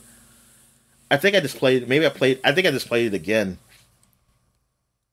I think I just ran into this again, but I ran through it again. I didn't really notice anything big story wise, if there was anything story wise, that was like a big change. Gotcha. I just know they added some features. Anyway, where we at here? Are we still on 10 years ago? Nope. I think that's it. Yep, that is it for 10 years ago. So now we're going back 20 years to 2003, and we got True Crime Streets of LA, the Grand Theft Auto Killer, and with Snoop Dogg dancing in the streets, and he's still to this day he's still dancing in the streets. He's still, it's like he just sells what this thing I see him in now, Snoop Dogg. I saw him in a commercial for something, because he is always out there, man. I mean, he's the, like, if there's a thing called sellout, he's got to be up there as top 10. He didn't sell out, Dominic. He bought in. Everybody bought into him. All right, yeah, whatever. I mean, the guy is just like, he is a character. I mean, he's a character. He's the safest gangster I've ever known, Dominic. Yeah. Friendliest man that's probably killed a man. It's amazing, like what he is to what, like, I saw him when I was young, what I thought of him, and what people, and then what he is now. Like, if people knew what he was being, they would be like, "You fucking fake nigga!" It's like, you fake gangster. It's just funny. Well, there's always growth. Yeah, it is growth, but the growth he did is so funny. It's funny. It's funny to me. But anyway, True Crime Streets of LA. I never played this game, actually. I never touched it. I did play a little bit of 2, and of course I played True Crime Tokyo Drift. No, we got Sleeping Dogs. The best game, the best GTA style game ever. But yes, True Crimes. I mean, it was real popular. It did sell well. I mean, the commercial was banging, and it had a song up there. Yeah. True Crimes, the remix, the New West edition, with Young Dre and The Truth, and Bishop Lamont. The Truth. That's a name I haven't heard in a long time. And you have what's it? You got Dance With Me with Snoop Dogg, Terrorist Threat, West Side Connection. Don't Fight the Pimpin' with Sugar Free. Let me see. Is there anything I do know? I know these. It's funny. I know the rappers, but I don't know these songs. Yeah. I don't. I mean, you might even know the songs, but not know the titles of them. Yeah, maybe I do. Get Crackin' with Little Easy. Drinks in the Air, Hollywood. Darn, these are like it's not really a big variety as compared to GTA. It's kind of just hip hop. They knew what they were going for, Dominant. They were going for West Side. Come on. But I mean, look, it got a 77 on Metacritic on everything. The lowest is a 68 on Metacritic for PC. So I mean, it wasn't a bad game. Like, no. It wasn't a bad game. I mean, that's what it kind of felt like, a 7 type of game. Even though IGN gave it a 9 out of 10. So they were definitely bored. There were so many ads. Because they had Snoop Dogg probably in the studio and everything too.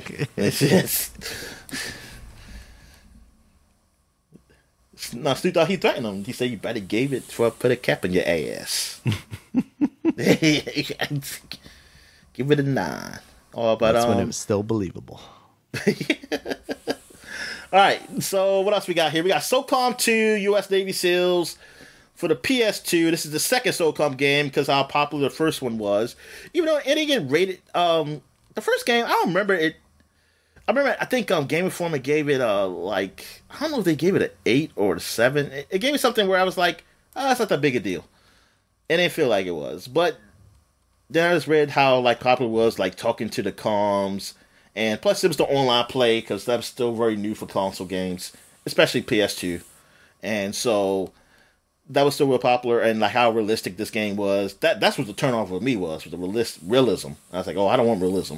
I just want to be I just want to shoot at people, hurry up and and that's it. Like I don't want to be like all tactical and stuff like that, and like I get shot in the leg and stuff like that. But anyway, this got rated at 87, so it was very well the well received. Series was like peak PlayStation there for a while. Yeah. And Zipper Interactive, I wonder what are they still around? Nope, they died in 2012. Yeah, I feel like after that one that launched like the same week that the PlayStation Network got hacked, like it was all over for that series and probably that studio. The hackers took over. They took over the company. Yeah. Also, 20 years ago, man, Prince of Persia Sands of Time came out. Yeah. Oh man, this was a crazy week. Well, yeah, about a week. Yeah, it was a week. Because like the company Ubisoft put 2 games out the same week. They put Prince of Persia the Sands of Time out, which was well received. Excuse me, really beloved. And I ended up getting. And then they put Beyond Good and Evil, which was well received. Not as well as Prince of Persia, but still got still in the 8 range. And like these are 2 games that were worked on. They were pretty big, and they came out the same week. And they were both Ubisoft. Like, what the fuck were they thinking? They were thinking, we've got 50 million studios, and we can do whatever we want, Dominic. Maybe this is a time, maybe at this time, this was like a thing they thought they could do. Maybe 20 years ago, it was like, we can do this. We can put these games out the same week, and it will not hurt. We won't hurt ourselves. People were just flowing in cash 20 years ago. And then the week later, they found out that it did, in fact, hurt them. Yeah. Because even, now, Sands of Time, like, I think the sales weren't... They weren't great. Yeah, they weren't great for that game either. Critical response was pretty high, but yeah, I don't remember the sales being particularly... Yeah, exactly. But they forced me, and I guess they say we're going to make it great. By putting out 2 more. Yeah. Yeah, it did. The sales definitely wasn't as high as they probably want, or especially as high as how critically acclaimed this game was on the consoles. I mean, it was in the 90s in the consoles, and Beyond Good and Evil, that was more of a niche game. I loved the game. I remember years ago. I really liked it. I didn't get it till it was like $20 because they went down to $20 pretty fast. Yeah. But I really enjoyed it. But yeah, the sales definitely were not there for that game either, and it definitely didn't help to come out the time of year it came out. I mean, goddamn November. I mean, good God, Christmas and your new, and really the publicity behind it wasn't. I don't know if the media it was really huge. No. And you're going up against true crime streets of L.A. Yeah. Oh yeah. That's pretty bad too. Yeah, man, and we're still waiting for 2. We're still waiting for 2. Yeah. They haven't canceled it yet. Still waiting to see that monkey that cusses a lot and see what's going on with that. I don't have no idea what the hell that has to do with Beyond Good and Evil. But yeah. So what else we got? We got Finks and the Cursed Mummy. Did you play this? This is the one you played? Yeah, I played a decent amount of it on GameCube back in the day. It was pretty just generic platformer at the time. It was fine. I mainly just highlighted this one because it's such a joke on this podcast. I feel like it gets mentioned so many times that who was the better Arab, the Finks or the Persian? Who was better? I don't know. I think Finks won. Let's see the sales. Look at the sales here. Man, they don't have the sales up here.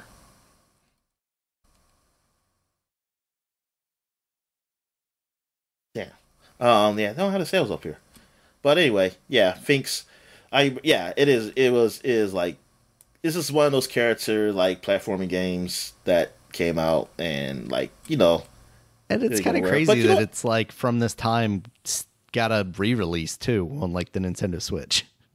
But you know what? The Metacritic is pretty damn good for it. It's got a 79, a 78, and a 79. The GameCube, PS2, Xbox. The PS2 is the one with the lowest, with 78, because I guess the graphics and because it's too hardcore for people. Yeah. I think this game had like widescreen support on the GameCube and Xbox, so like it was a little advanced for its time, Dominic. Oh, yeah. Yeah, we got 61 on Nintendo Switch though, because it's too powerful for it. Yeah. We've adjusted our what we think is good nowadays, Dominic. Oh, Medal of Honor Rising Sun came out also 20 years ago. This is supposed to be one of the first Medal of Honors, or to be actually in the Pacific Front, and this is not Allied, not Allied, but what was it called? The PC version. What was the PC version called? Oh, wasn't Allied Assault? I thought Allied Assault was still the Western Front, though. No. What are you saying? I'm saying Japanese. You find the Japanese. What was the PC version called? This is Pacific Assault. Pacific Assault. Okay, all right. I forgot. Yeah. I didn't realize that those were two different things. Because I played Pacific Assault. I don't think I played Rising Sun then. Yeah, see, I played Rising Sun. And yeah, I didn't really like it. I didn't like it compared to Frontlines, Medal of Honor Frontlines. That's the console version of Allied Assault. Yeah, I didn't like it compared to that one. It just, man, I don't know. There's something about it. It just didn't grab me. Maybe I'm just racist against Japanese people, Daniel. Maybe that's just what it is. But no. I mean, I think because even the reception for this game wasn't that good either. It got 68 on GameCube, PS2, 65 on Xbox, on the Metacritic. I think the reception is, what is it? The game received mixed average reviews. Critics agreed that the opening Pearl Harbor mission was great introduction to the game. However, the later missions afterwards were considered subpar in comparison, leading to questions whether the game was released unfinished. It did receive an award for outstanding achievement in original music composition. Yeah, because they had freaking real orchestras and like shit playing there, man. Like the guys that did fucking movies. Like I always loved the movie in the Medal of Honor series, man. They were really good. They really were. But yeah, this one, I was disappointed too, because I was thinking like, oh, Pearl Harbor's gonna be like Pearl Harbor, and it was just the first mission that was good. And yeah. So you got to play the movie, the best part of the movie. I remember that stuff, and like going through the like ankle deep water as you're trying to get out of the boat and stuff like that. And then I remember like later in the game, you're in like the bottom of the airplane in the gunner position. But that's kind of all I remember. I didn't get that far. I stopped playing that game. Yeah. I think I stopped playing at the second mission. Yeah. Yeah, because I didn't buy this game. I believe I borrowed it. I think I borrowed it from Games and Flicks, maybe. All right. So, here's a huge game. Yes. Going Commando, Ratchet and Clank. Yeah. This was the second Ratchet and Clank game. Very anticipated. Very happy to see it. And something that I guess is not canon, maybe, in the Ratchet and Clank universe, this game, because there was a female longback. He wears underpants. There was a female longback in this game, this tall-looking woman named Angela. And because I was very confused when they did that Ratchet and Clank game on PS3, talking about he's the last longback. So, oh my God, Angela died. That's what I was thinking. I was like someone killed her. And then they make it like he's the last longback. So wait a minute, she wasn't a longback?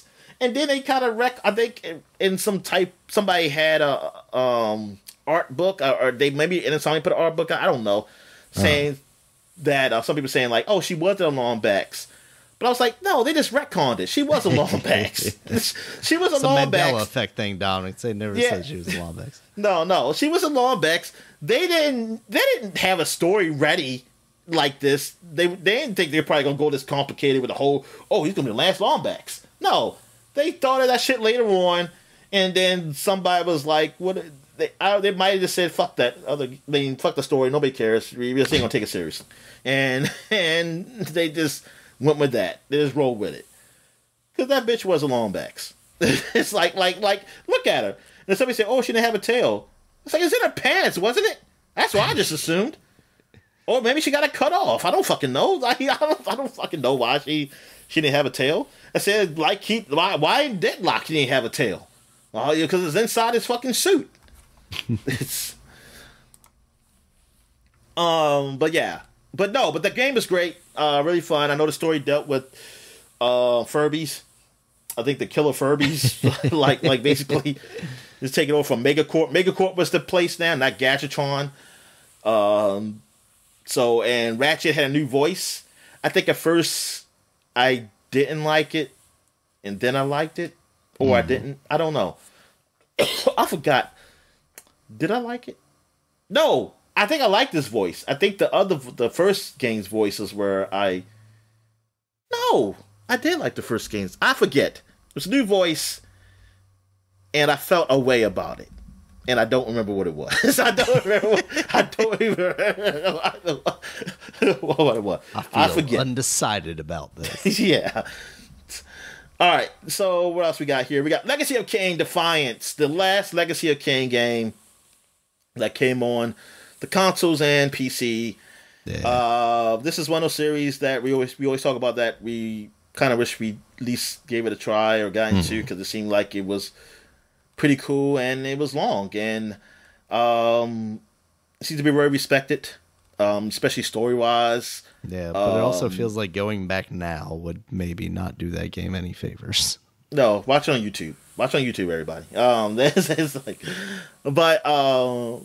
Yeah, Amy Hemming was a director of this one. I don't know if she's director on all the games. I just know she was a writer, at least. For all of them, but yeah, I mean, it's one of those things. Yeah, I regret. Like I get into Crystal Dynamics needs to stop helping out on Perfect Dark and work on one of these games. Darn. Overall, I got around the 70s on the Metacritic, 70 on PC, 75 on PS2, 74 on Xbox. Edge gave it a 4 out of 10, though. Darn, like Edge, man, they just always want to be edgy. British representation, don't they? They just want to be edgy. That's why that's in the name. Yeah. But yeah. And what else I got here? Do I got anything else? Oh yes. Now I go back 30 years for one game. Mega Man 6 came out 30 years ago in Japan. Oh man. This one it rated not too high. I think when I talked about 5 last year, I think I said the same thing about that one because they said it's getting pretty redundant. Like it wasn't too much change with this one, not enough change. Even though some people credited some of the bosses, but yeah, I mean for me it's all redundant to me because they all look the fucking same. Like Nintendo, those games. Like I didn't like it. I didn't really care about it again really until they start looking like a cartoon, like on the Super Nintendo and PlayStation. So yeah, so that is it for the Flash. Well, as far as games. So now we're going to get to covers. So we're going to start with 2013, 10 years ago. We got Edge Magazine with The Division on the front. And this is them talking about their new game. This is like when they were showing off all their games that were coming out for the new generation. You had Division, you had Watch Dogs, you had but maybe that's it. I thought it was another game. I thought it was a third game I had from Ubisoft that they were talking about. Oh, were they talking about? I thought there was a number 3. It feels like there should be. There was a Tom Clancy game. Was there a Rainbow Six? Oh, they're all Tom Clancy except for Watch Dogs. Yeah. Tom Clancy's Watch Dogs. It should be. Yeah, this is called Tom Clancy's. Damn. I guess that's it then. Okay, so is this that? But yes, The Division is a Tom Clancy game that was the kind of the co-op shooter that you could play online, which I think I didn't really still know at the time of this even this article, I didn't really know really what it was. Like, I knew it was a co-op, but I didn't know it was going to be how much online. And also, microtransactions was still somewhat new to me. And I think they were also being kind of deceptive about that stuff at the time, weren't they? Like, kind of obfuscating that. Like, not really trying to talk about. Definitely look at them and Destiny as the same. I can tell you that at the time. I did not see those two games being what they are. I mean, they're not the same, but they are the same as far as multiplayer games. Share similar clothes, Yeah, exactly. I did not see that. I was thinking this game was probably more just being more Tom Clancy-ish, as in like tactical and stuff, and it really wasn't. It was more action.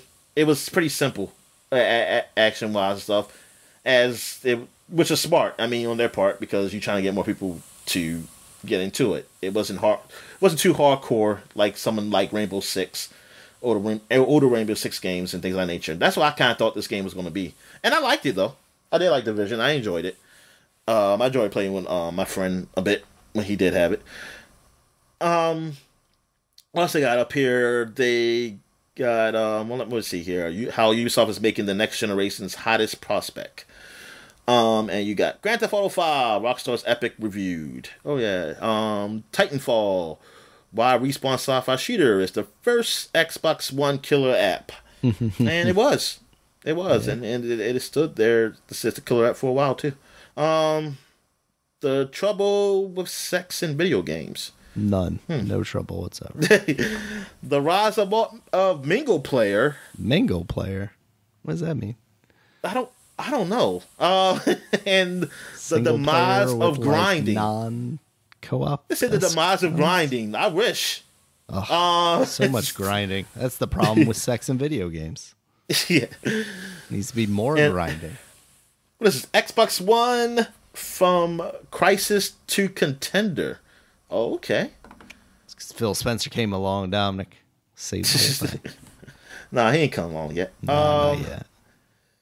All right, so what else we got here? We got the Xbox magazine. Let's see what they talk about here. They're talking about Dead Rising 3, the exclusive of Dead Rising 3, and which is exclusive at the time for their console, also Xbox One. The next gen zombie apocalypse gets goofy, hands-on details with combo vehicles, psycho battles, and more. This is what I was kind of excited for, because I was like, they kind of made it better without Tom and me on everything like we did the first one. I just never I played a little bit of this, but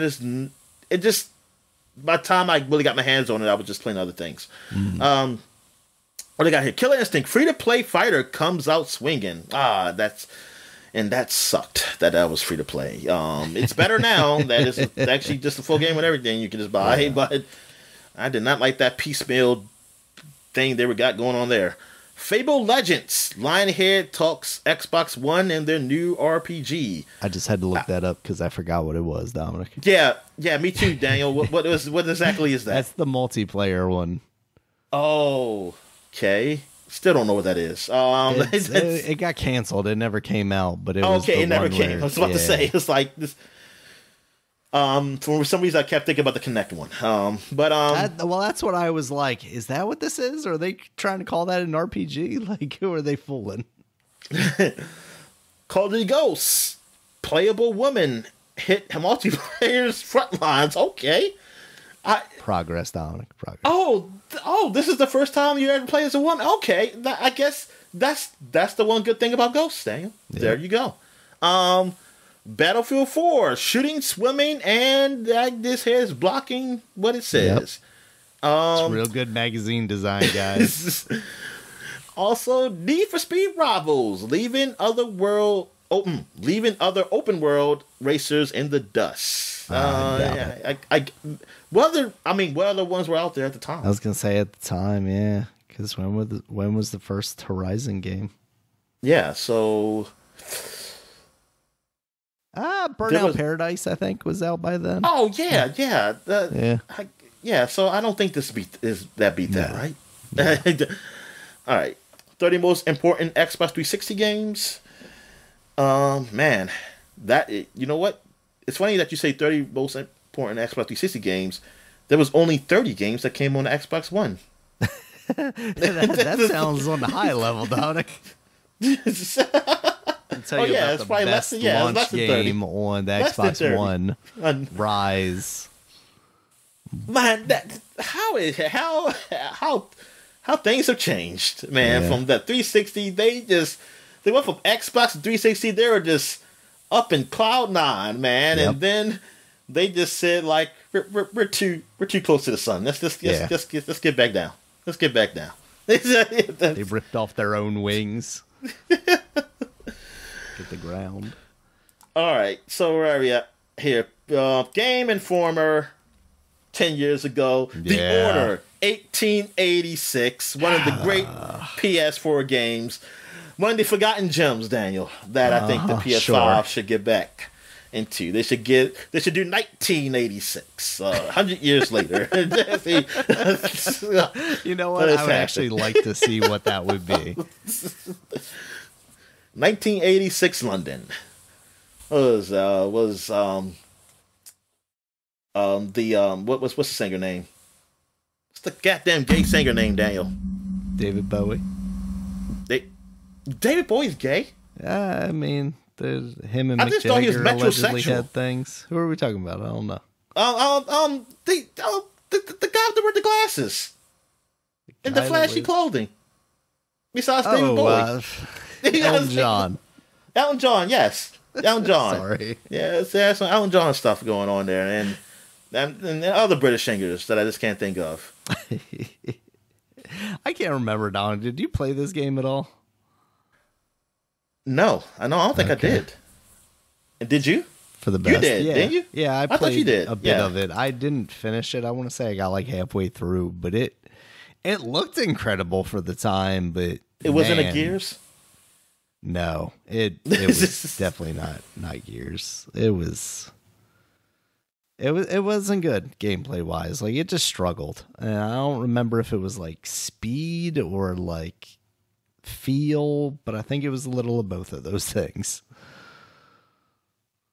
Yeah, like the concept seemed kind of cool. You know, you're this like secret society, you know, people who were like fighting werewolves and stuff in 1886 London, and you got these cool like future weapons, but like, it did not land at all.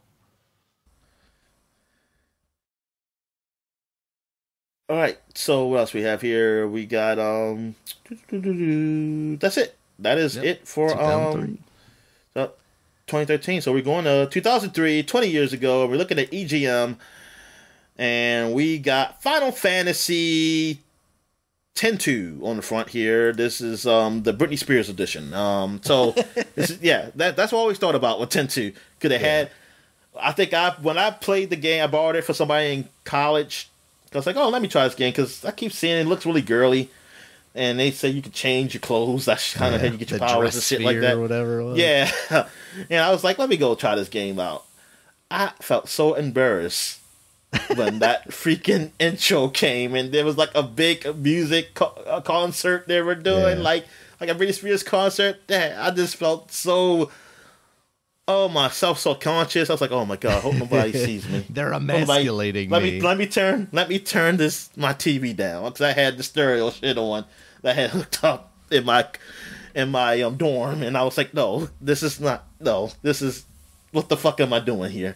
And just playing through the game, and I came back to do saying this game is gay. Yeah, it was like, this is not the game I thought it was. I did get it and beat it, and it's okay.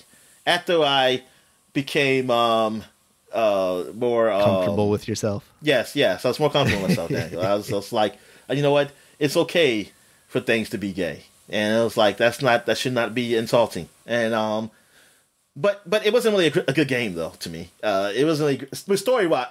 Actually, I think the game mechanics were actually fine. It's interesting. Story wise, it was fucking horrible. It was dumb love story shit. No, didn't like it at all. But it did have the ending. Well, I don't know if that was in the American ending where Tidus came back to life. was that just the international version Oh shit! that ended up coming out? I'm not sure. At least I didn't get that ending. Put it like that. I didn't get that ending. Sing him back to life. He just. I don't know how he comes back to life. I don't even get it. It was just something because fans probably. It's probably just things for the fans to say like, "Hey, we don't want him to be dead," even though that's probably a good story. Anyway, so what they got here? Final Fantasy everything, because there's other Final Fantasy stuff like Final Fantasy 11, 10-2, Final Fantasy Crystal Chronicles for the GameCube, and I think was it for the Game Boy Advance also, or was it called something else? What was it? Wasn't there like a connection thing with it? Was it both called Crystal Chronicles on both of them? Yes. I can't remember if there was an actual game or if you just used the Game Boy, but I guess you would have to have the game in the Game Boy, right? So. But I thought it was on both of them. I know it was a multiplayer game. Maybe you didn't need it, because now I'm thinking, because I got that game and I definitely didn't get whatever the Game Boy equivalent would be. So so maybe it was just a multiplayer game on GameCube. Okay. Yeah, and you use the Game Boy Advance as a controller. Oh, so you didn't need that? You didn't need another game. You could just use the Game Boy Advance as a controller. Yeah, that's cool. Okay. I mean, that's interesting that was a thing. So I knew it was something with the Game Boy Advance, but I thought you had to have some type of game. It was definitely something with the Game Boy Advance, because that's how I got my Game Boy Advance link cable, because it was like on super clearance at Walmart one day. I just happened to walk past, like, you know how they put those like metal racks in the main aisle right at the front of the store? Yeah. It's like, get rid of this shit for us. And I was like, oh, Crystal Chronicles. I'm going to get this, even though I don't think I'll like it. Yeah, that's how I used to get. I think Value City used to do that even longer ago. With the NCC4, I think that's how I got Wayne Gretzky's like nice hockey game, NHL hockey. Yeah, yep. And that's the first hockey game I ever played, and I didn't know anything about hockey and all that. And my favorite team was the Colorado Avalanche, because that was the first team you pick. Because hey. For Avalanche, they became my favorite team.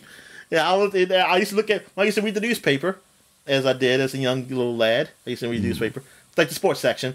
I would look like, hey, what's the Colorado Avalanche doing? And they were winning games, but they always lost in the playoffs, like in the championship. I mean, like not even the I forgot what they call it. It's really the semifinals, but it's like the championship or whatever the fucking league. I think they do East and West. I don't know what they do in hockey. You think I would know by now, but I don't. So yeah, I think it's East and West. So they always lose in the West in conference finals. Like, I don't know what they call it in the hockey, Stanley Cup final or whatever. No, it's not even Stanley Cup finals. It's whatever. The semifinals. But anyway, yeah, I get that. That was another game I got in the bin too. I mentioned, I think months ago, about that game I got. For PC, that was like in the bin, and that sucked. Oh, that's how I got that Socket game. Yeah, Socket. The one with the duck and the extension cord tail. Yeah, that was in the bin too. Also, that's how I got that game. All right. What else we got here? We got 12 more RPGs previewed inside. Damn, look at all those RPGs. That's like times. Well, I mean, there are a lot of RPGs, but it's just a lot of shovelware nowadays. Don't worry, there's a lot of shovelware then too, Dom. Kids say the blah, blah, blah things. See what today's kids have to say about yesterday's classics. Man. And they were doing React content before React channels reacted. Yeah, now they're doing it for the games in this magazine. God. Oh my God. I don't like it. I don't like it either, Daniel. What we got here? New preview reviews and tricks. You see the guy from Vice City, Lance, who always stays your friend and does not turn on you. Max Payne 2, Beautiful Joe, Need for Speed Underground, WrestleMania X1X, Starksy and Hutch, Super Mario Advance 4, Crouching Tiger, Hidden Dragon game, Mega Man X7, and Kirby's Air Ride, the best Kirby game. And oh, look at this, Nokia's Engage launch games review. Does it beat the Game Boy Advance? Yes, it does. It did, Daniel. It destroyed it. That's why the Game Boy Advance had to go to make a DS, because the Engage was just taking it off the market. Nintendo Daniel told me they were going to live side by side, Dominic. And I accidentally closed the tab. Reopen tab, please. All right. So where we have here, we got, as I scroll down, god damn, this is a long list of games I put up here.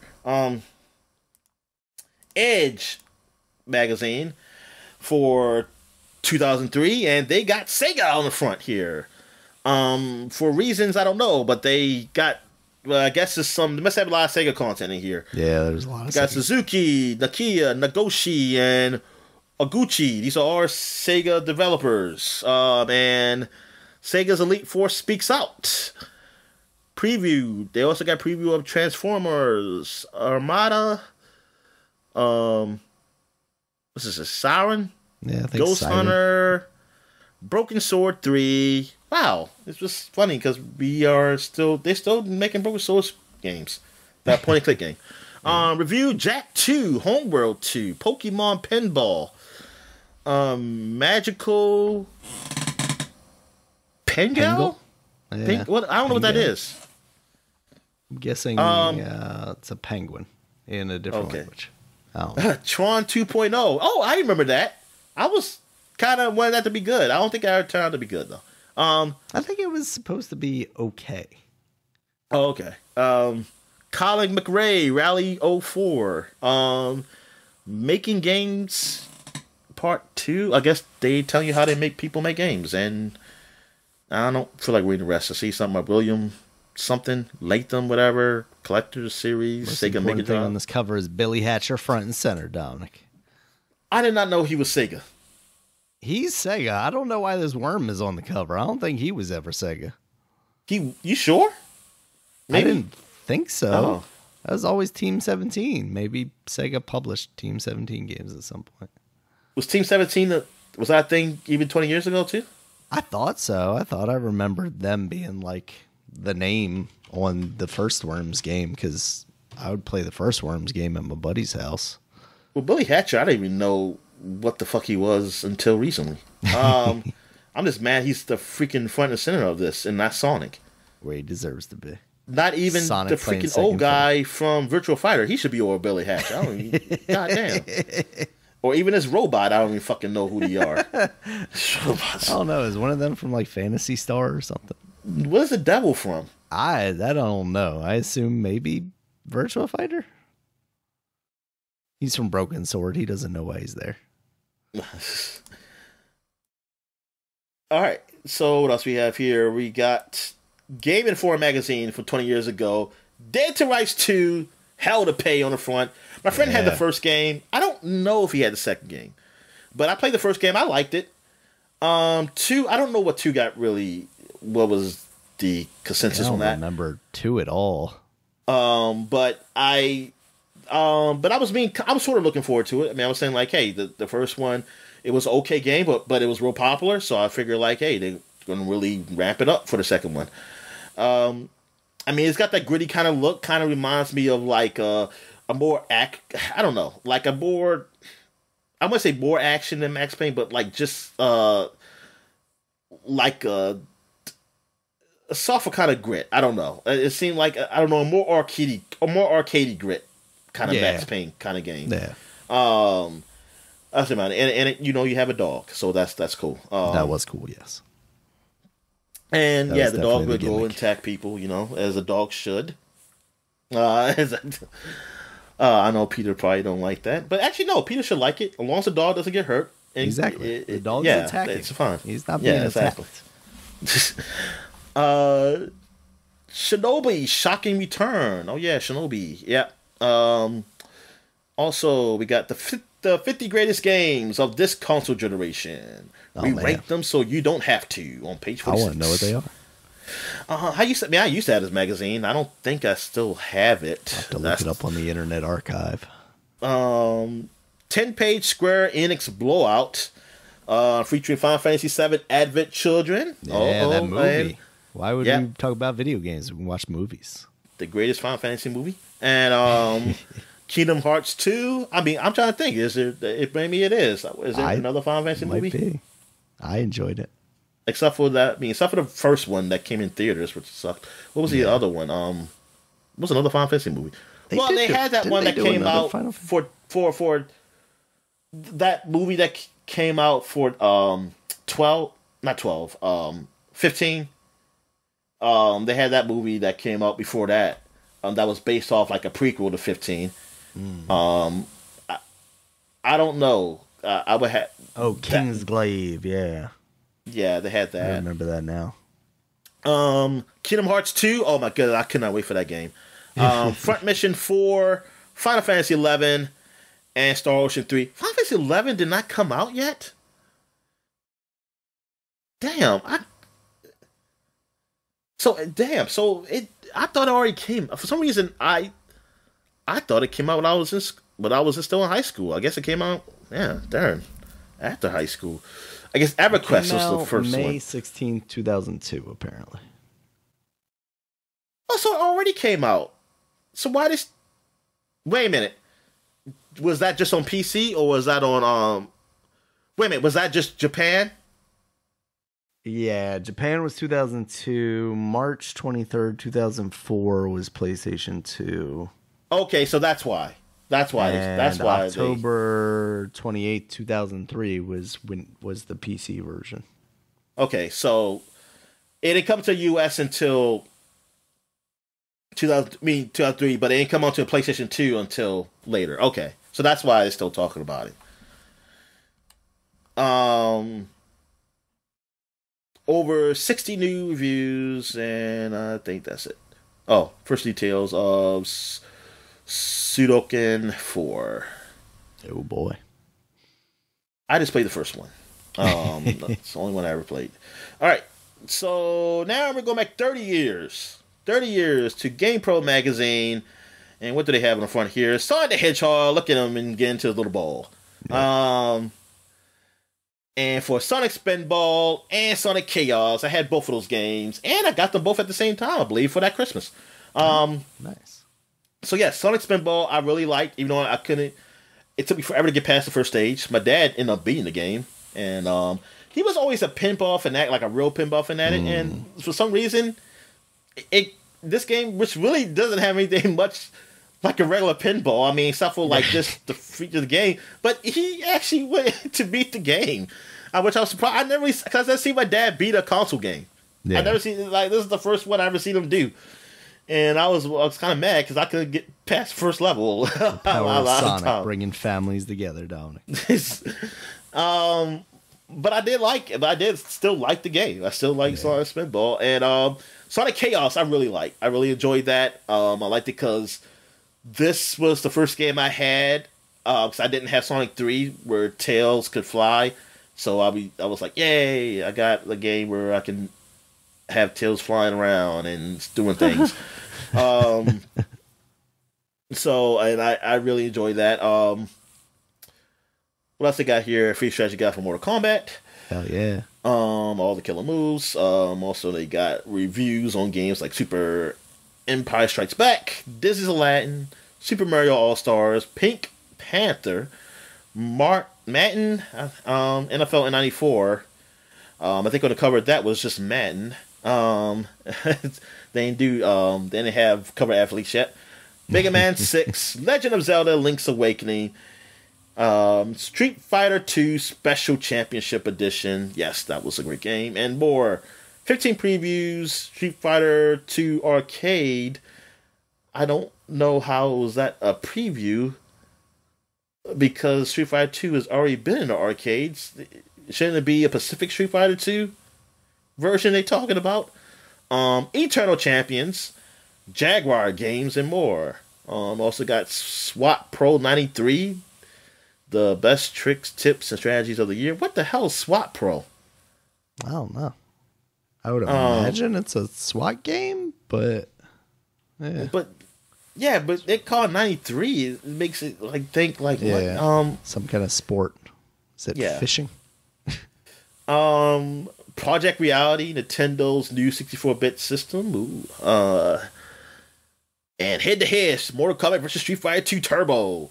You decide which is the hardest. Who hits the hardest? SWAT Pro, I think, is their like tips and tricks section of the magazine. Oh, okay.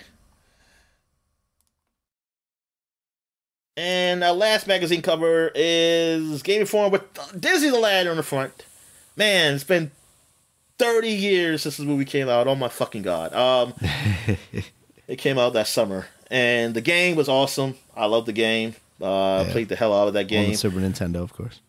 Whatever. I played on the Genesis. And I ended up putting the codes in just to skip levels because, I got to the no, I didn't. I didn't put the codes in to skip levels because I don't know if there was a code unless you had a Game Genie to do that, and I have Game Genie. I just wanted to get to the Genie level. And I kept losing. I don't know what level I kept losing at, but I finally got to Genie level. I was so happy, but then that was hard as shit. And then, the furthest I got was to the palace. That's the furthest I ever got, and I think I died there because I ran out of men. And there was the save features back then, assholes. So I had to always play from the very beginning. But I got to the level, but the thing is, I was always satisfied because I said, hey, I got to the level I wanted to get to, the Genie. Yeah. I was like, nothing's going to be better than this. Just like that's the best part of the movie, too. Correct. So I was like, nothing's going to be better than this level. But yes, Disney Magic comes to the Genesis and Sega's Aladdin. See? That's what it is, Daniel. Fuck Nintendo. Yeah. Special role-play feature, ActRaiser 2, Landstalker, Runes of Virtue 2, The Seventh Saga, and The Journey Home. These are some titles right here, boy. Like, I can't put a picture of a game in anything I just read here. Like, there's nothing that comes to mind. I don't know. Is ActRaiser a spaceship? ActRaiser is... No, I don't think so. I think it's like... I'm just thinking of Hellraiser, the movie. That's all I'm thinking about. That guy's face all stuffed with needles. Like beasts? Yeah, it's like beasts with swords and stuff. It's like fantasy stuff. Oh, really? Oh, okay. Yep. I don't remember if ActRaiser 2 came out or... Okay, it did come out. It's published by Enix. Race to the Finish Line with F1 World Championship and Top Gear 2. And hot new Mortal Kombat code inside. Yep, that's the one you can see naked Sonya Blade. The new code, Dominic. This is an April Fool's magazine. Plus Gunstar Heroes and Super Street Fighter 2 preview. Yeah, to this day, Daniel, I'm still trying to get that Tomb Raider code to work. We'll get there. You're supposed to look at the butler and then push him into the pool and then walk into the freezer, right? That's how that goes. All right, so that is it, man, for the flashback segment. Very long segment this time. And we're going to take a quick break. When we get back, we get to the gaming news. All right. And we're back. Now let's get to the gaming news. What we got, Dan? All right, Dominic. We got quite a bit but we can get through some of this real quick. First up, Omni-Man and Tremor, cameo character, are now in MK1. Makes sense that they would release Omni-Man basically to coincide with the launch of the new season of Invincible. So that's cool. If you got your season pass, you can check it out. Yeah, I saw some gameplay, man. It looks pretty cool. I ain't seen Tremor, though.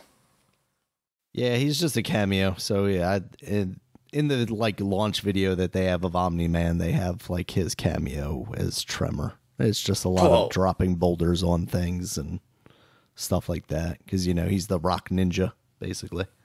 Oh, okay. Round ninja. All right, next up, wait a Dominic. minute. Okay. Explain that to me again. Like, what's the cameos do? So the cameos are basically like assist characters.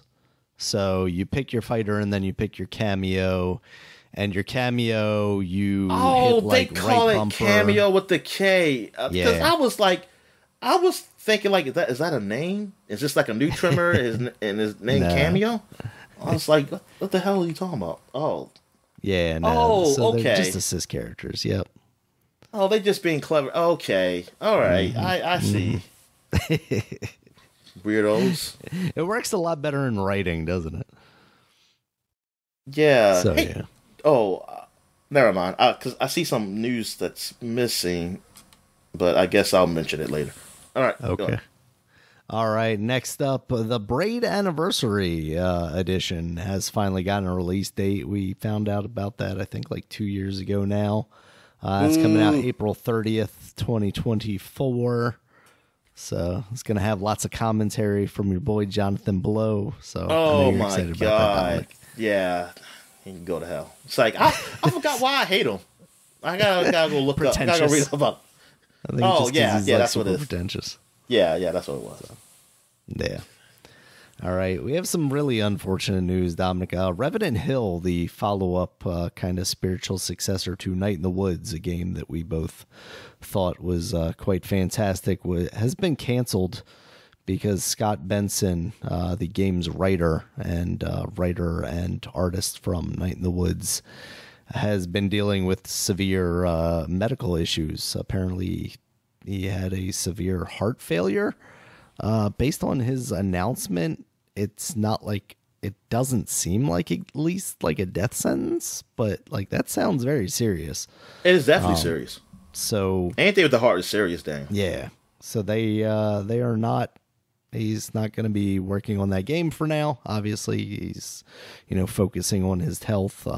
Seems like that has been a thing that he and his wife, who is also was working at the studio, have been dealing with for a while now. But they finally came out and announced that. So all the best to them. Hopefully one day he will be able to get back to making video games. But it sucks that least it of can't, anybody's like, concerns right now.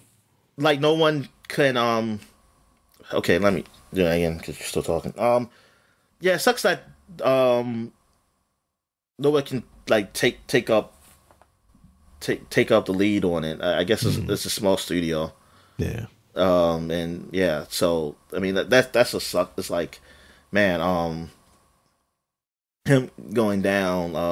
I guess that's the only bad thing with the small studio stuff is that like, there's always all hands on deck because you so dependent on everyone being there. Exactly. Yeah. But yeah, I definitely hope he lives through it. I mean, not that because the game to get back, like to make it a game. Nah, yeah. I mean, it's all right. Because to be honest with you, I totally forgot about this. So it's not like I was holding my on the edge of my seat like this. We've waiting only for gotten this. like a smaller teaser trailer for that game. So yeah. So I mean, I hope he this makes it through.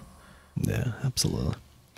All right, next up, Dominic. Atari has acquired Digital Eclipse. Digital Eclipse is the company that did the Atari collection. Was it last year or 2 years ago that everybody praised so highly as kind of a seminal piece of just collecting those games, but also like documentaries and features around them. They more recently made the making of Karateka.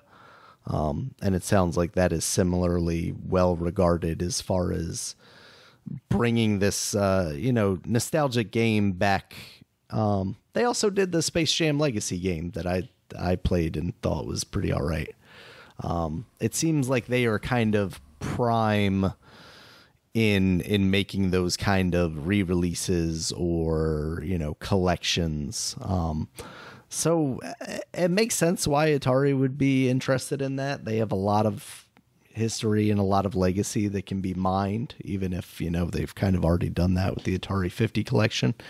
I just hope that doesn't limit Digital Eclipse's ability to work on other things, because they also did like the Disney collection and the Mega Man collection. So I'm hoping that, even with Atari's backing, which hopefully just kind of stabilizes them financially, that they'll be able to continue this great work that they've been doing. Okay. Yeah. All right, next up, Dominic. Vampire Survivors is never going to let you go because the next update is coming that is going to add like a story mode, apparently. It's going to have like missions and side quests, and maybe like it sounds like it's going to flesh out the game like a little more than it currently is. Story mode? Goodness gracious. Yeah, it sounds like they're not adding like like not a lot of content necessarily. Like there's gonna be new characters and stages and stuff, but it's not necessarily gonna be like, oh, the story mode is gonna be all new stuff. It's gonna utilize some of that other stuff. Yeah. But that seems pretty cool. That's definitely super into seeing what that turns out being. I mean, is this the one where is Vampire Survivors supposed to have like a TV show or something? Yeah, there was an announcement that they were going to do something with that too. I can't remember if that was a Netflix thing or who that was with. But yeah, they had announced that was happening too. I just wondered, like, is going to take it be serious like Castlevania or what? Like what? Like what's the? Yeah, like where do you go with that? Yeah, I hope they don't. Like I hope they do to a fault. Like they know that they're being serious with it, and that's part of the comedy of it.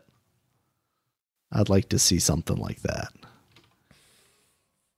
So, all right, next up, Dominic. This one's kind of big.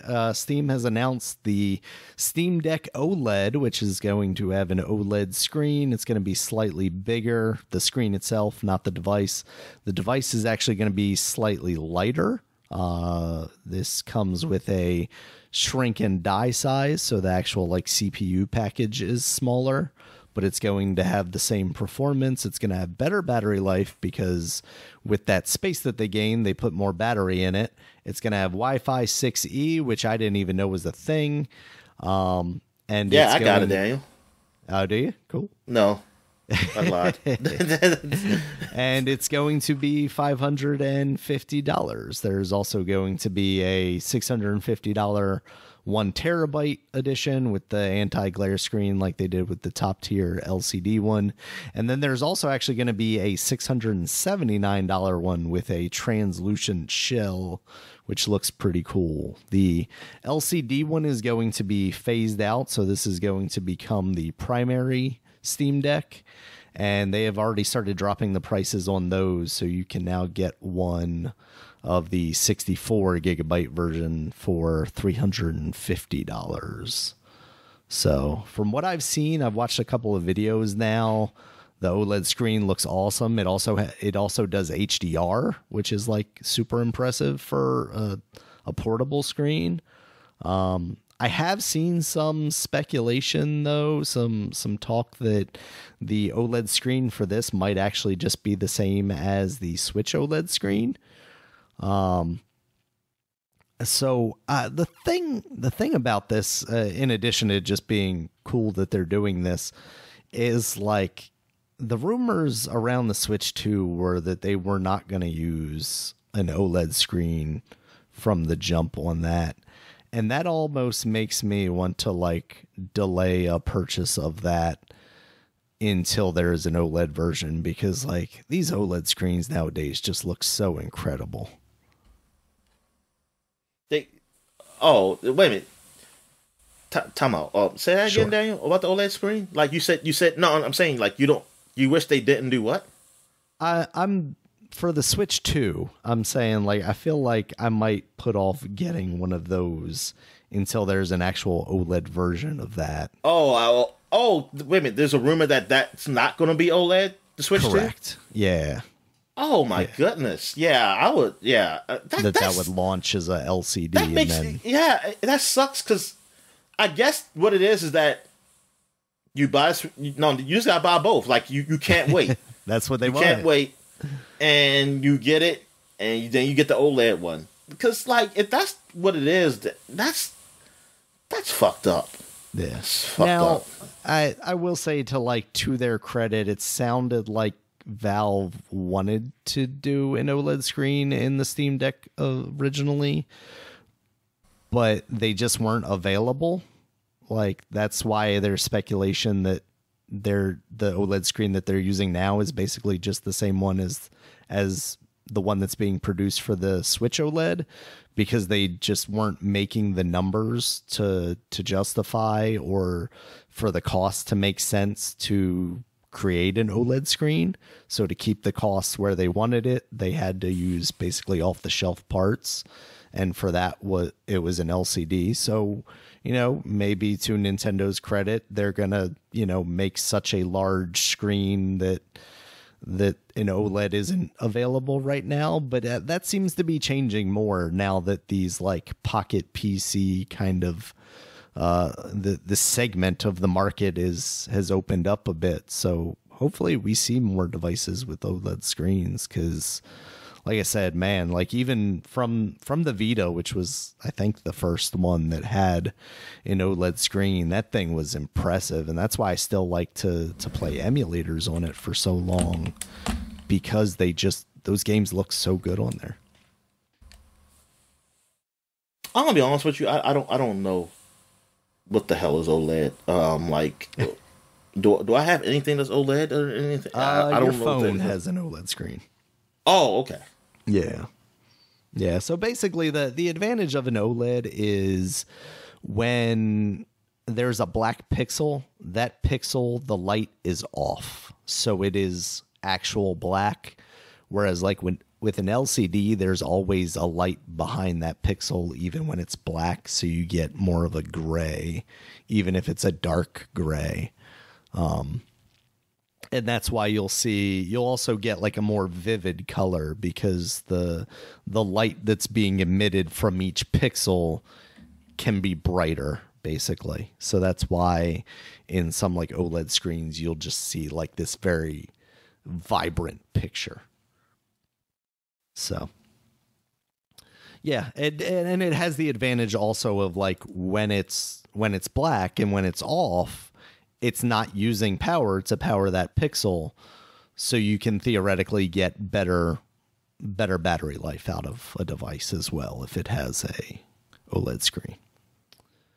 So, all right, Dominic, does an OLED version of the Steam Deck maybe make you more interested? Does a cheaper version of the LCD make you more interested? Is there a world where like you're considering getting a Steam Deck? I mean, I still want a Steam PC Deck. Replacement, yes. Even. Yeah, I still want a Steam Deck. Because it seems like I'll be more likely to get a Steam Deck than a brand new PC. To be honest with you. So. Yeah, because we're talking about a Steam Deck that's basically the price of a low-end graphics card at this point. So if you're looking to upgrade, you're spending significantly more than that. Yeah, unfortunately, I mean, the lottery situation ain't working out for me in the lottery. So I need to just because I just can't imagine me spending some G's on a PC right now. Yeah. Understood. All right, Dominic. Next up, this is kind of the same song, Tale as Old as Time. Ubisoft lays off 124 employees. Unity is basically said in their like earnings call that, expect kind of the same thing. They're changing the landscape and stuff like that. Also, Bungie has laid off 100 employees. This last week was the biggest news that I had on here. Mainly because we're talking, a year off of them having been bought by Sony for $3.6 billion. We're in a landscape where it seems like every one of these companies is finding a way to lay people off. But it's kind of the most shocking for... Sure.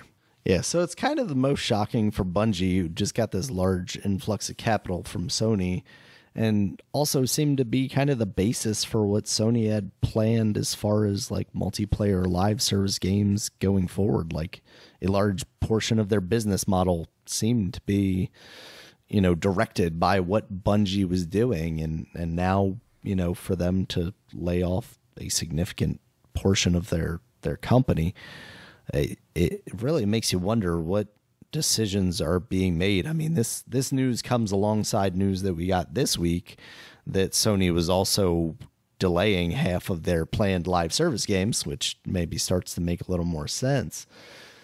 But like,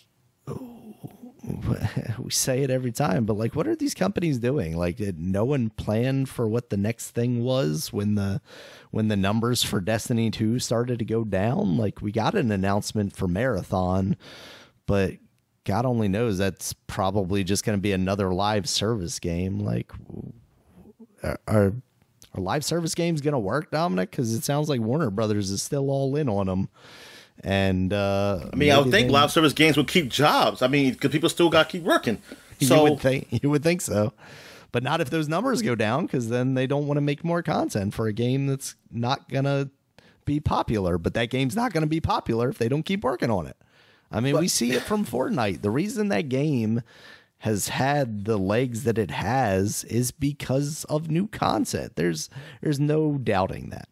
Like it's not because it's not the same damn game, you know, like for what it was. Or go make a new game. You know, and see, that's the problem. It's either you're going to keep putting more content for that game, that same game, or you're going to make a new game. And I don't know what you do, man. I mean, because people can't keep jobs forever. I mean, I know that. But it's just funny how a company buys a company and puts more money. You would think, but for it to start laying off like so soon, that's what makes it. You think once you get under the Sony or the Microsoft or the Nintendo umbrella, that you're basically in like one of the biggest corporations, and your job should be safe, right? Yeah, it should be at least safer. Not an indie studio anymore, living. You know. But yeah, I guess that doesn't mean a thing. No. As far as like your job is safer or something like that. It like if you still they put you like you buy another company, then you make it a company smaller. Then it's like I don't know. Yeah, I don't know what's I don't know what's going on or what they could do. I mean, I don't know what to do to bring interest to Destiny. Honestly, it needs to be a new game. For me personally, I think it has to be a new game. It needs to be a game that doesn't have the word Destiny on it for me. Yeah. For me personally, like they burned me so hard with Destiny 1 that like I don't feel the desire to ever come back to that game. Nah. Yeah, I mean they definitely the same for me. And then like at least with Fortnite, I mean the way that game has changed and the way that has become more organic over time, that can last. I can see it lasting and keeping more people for longer. But Destiny, I don't know what you can do to Destiny 2 to make it so that people will come back and your numbers will go up. Yeah. I just feel like it has to be a new brand or something with that. I mean, it could be a new Destiny 3. I mean, like for me, like I won't play it and you won't play it, but that will definitely help. That'll draw people in. Yeah, but it has to be I think it has to be a new game. It can't be something just expansion. Yeah. It's just that you don't. It's not a It's not a Warcraft, and I'm not saying Warcraft doesn't go up in numbers or something like that now. I mean, yeah, they're going down, but it's not even close to what that was or something. So, I just feel like, yeah, they gotta go. It has to be a new project. If you're expecting to grow, if it's like a company to grow, like, and now maybe they don't. Maybe they don't expect it. Maybe they're doing layoffs because they said like, this is the number of people that we can keep to sustain, and that's it. Like Bungie doesn't feel like a studio that should just be sustaining. It should be developing new content, right? Like it should have multiple games in the works at any given time. And that's what bothers me about it is like, you know, obviously we see like these big companies, but like Bungie feels like when you're on that level, you're not just talking about like publishers like Ubisoft or EA or what have you. You're talking about like actual studio levels, and having the money of Sony behind you just like changes that in a way that it's like, oh yeah, these cuts didn't come from Sony allegedly is what people are saying too. But like that might, I don't know, that's even worse then. Cause like what are you in the video game making business to do if it's not make more video games and hope that you make money? I mean, I guess that's it, right? Is you're there to make money. You aren't necessarily there to make video games. You're there to make money, and if you know, if making video games makes you money, then you make video games, and if it doesn't make you money, then you don't make video games. And they got this man crying. Oh, I'm sorry. So Jim Harbaugh is banned right as of right now. Like they it says that he will miss the Michigan plays without Jim Harbaugh against Penn State after no court ruling to lift his ban. There was no ruling yet, but the interim coach who's taking over it, man, he is really emotional, man, and crying. He's like, I can't do this by myself. I'm ill prepared. They won. This is after a win. Oh, okay. So, but yeah, it's just darn. I guess, damn, this boy bleeding. He must have got hit hard. What was he? He was a running back. Oh, that. But he's talking to the yeah. So, Jim. So they did do something. They just banned so far, but I think they're still going to court to lift his ban. They're still talking with that. But yeah, this coach is real emotional. Yeah, that he did this. Yeah, good job, man. Good job. I hope you get a head coaching job somewhere, or maybe this be it. If Jim Harbaugh's fired, I don't know. Yep. Found a new job. All right. Go ahead. Yeah. So industry still bad. Yeah. Yeah. It just feels like we talk about this every week, but I feel like we have to continue to talk about it because I don't want to get to the point where it's like, oh, these people aren't worth talking about. But especially like this Bungie one just felt excessive. Oh no, man, no. I mean, if they have, yeah, this is what we do. Yeah. Just feels like I'm not saying anything new any week. All right. So speaking of Sony, though, Dominic, Sony is working with Nintendo to make a live action Zelda movie. Dominic, is this something that you want? Oh, but Daniel, no, it's nothing I want, but I don't care. I just want to watch the world burn at this point. So go the fuck head, because like I said, well, after that Mario movie and how much people, are saying that's a good movie, I'm like, you know what? Then the fuck it, do anything. Just put anything out. I don't give a shit anymore. Nobody has any standards. And I wish AI would take over now.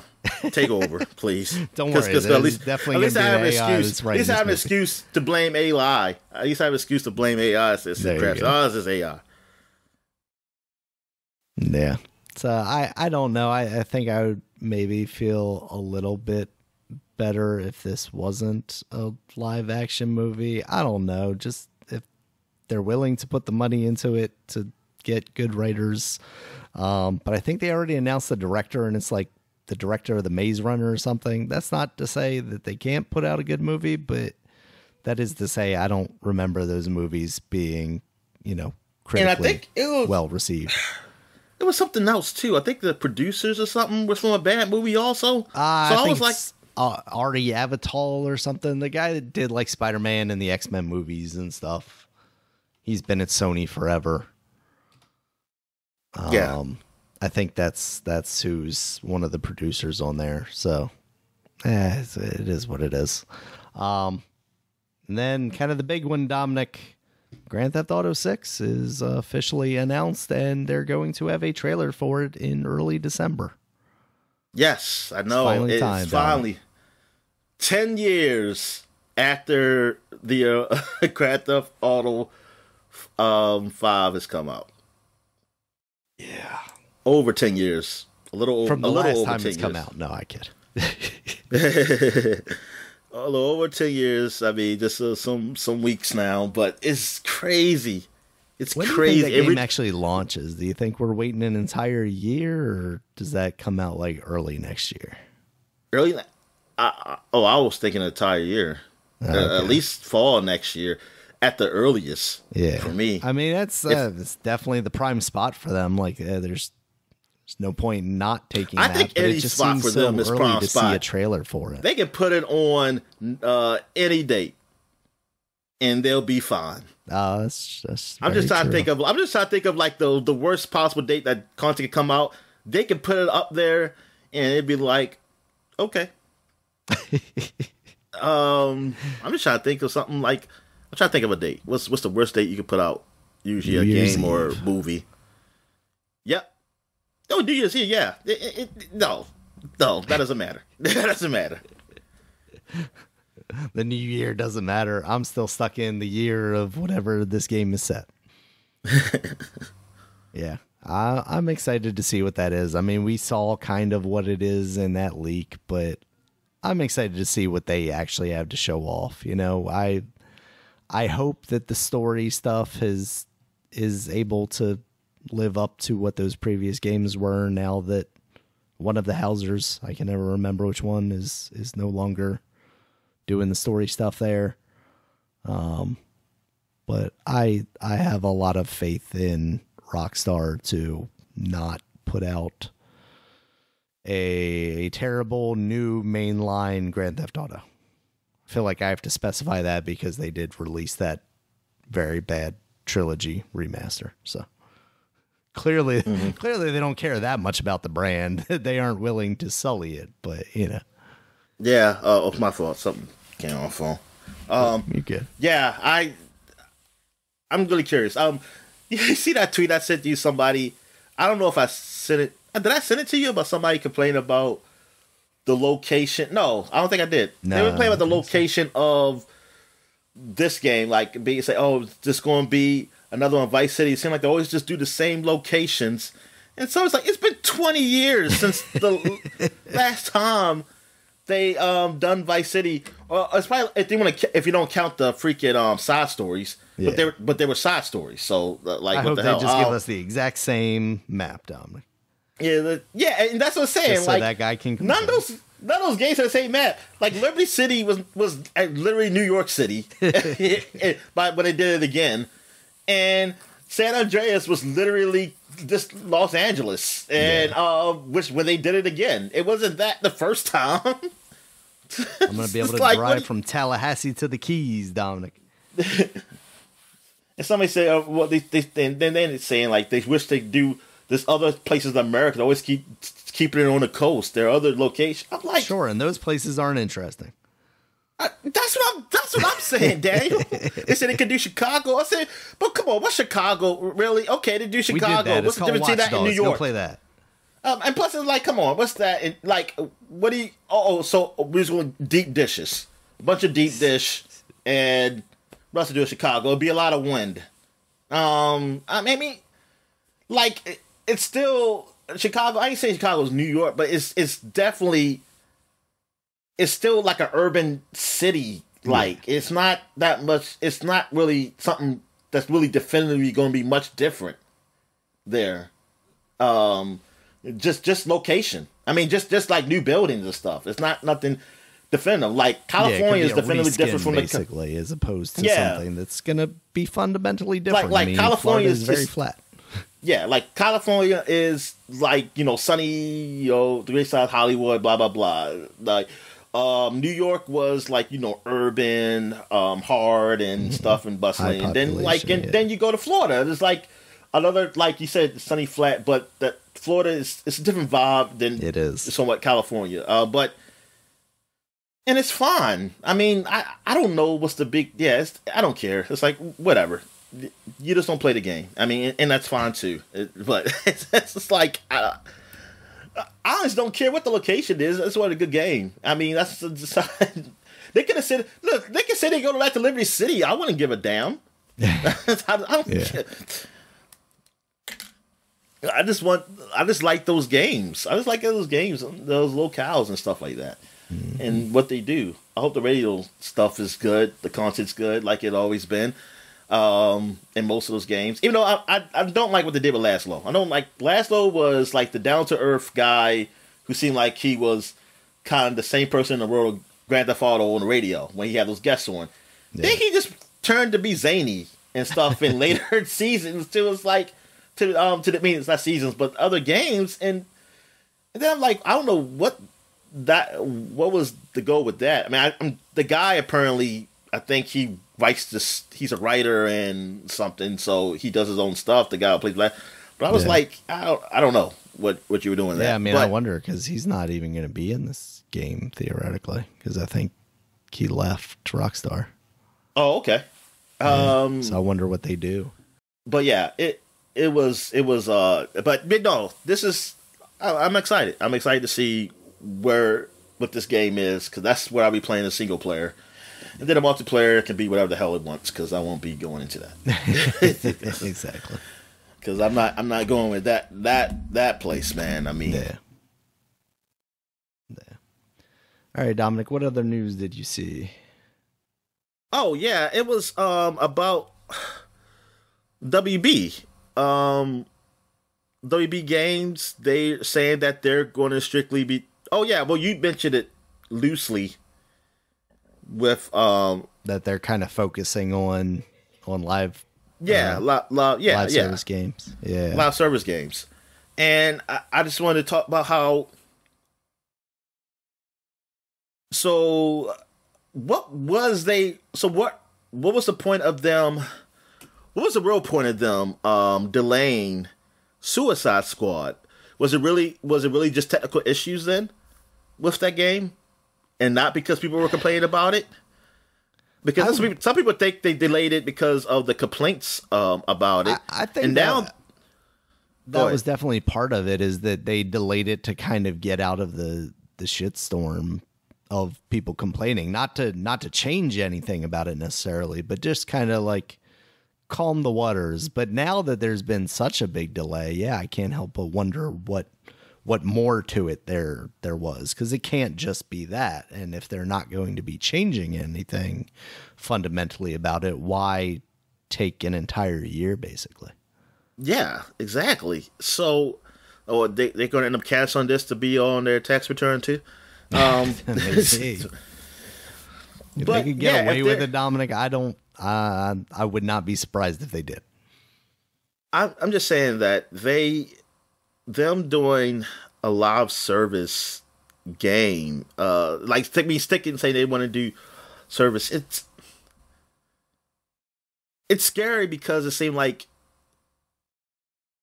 even if it's garbage or maybe it doesn't sell well, is it that they get enough money from these games that they're willing to take that risk?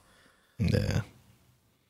Is that what it is? Is that is enough money they can make from these games that they won't be like Destiny and be out for like 10 years. I mean, if you include Destiny 1 and 2.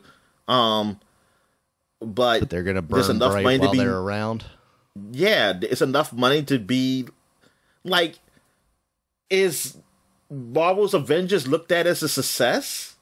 It's successful enough that you can just do that and you're okay with it? Or do you think your game is going to be bigger than that? Yeah, I mean that's like or like how much bigger, or like Outriders, or I mean it seems to be working for them, and it's not necessarily a live service in the same sense, but like Mortal Kombat, because they've been doing the same thing for at least 3 games now, with Injustice included. It's a fighting game, but the game that Suicide Squad looks like is being more like a Destiny game, and I don't see. 100%. I don't know how you do that. Like, I just mean like as far as like paying for cosmetics and all of that stuff. Oh, that stuff.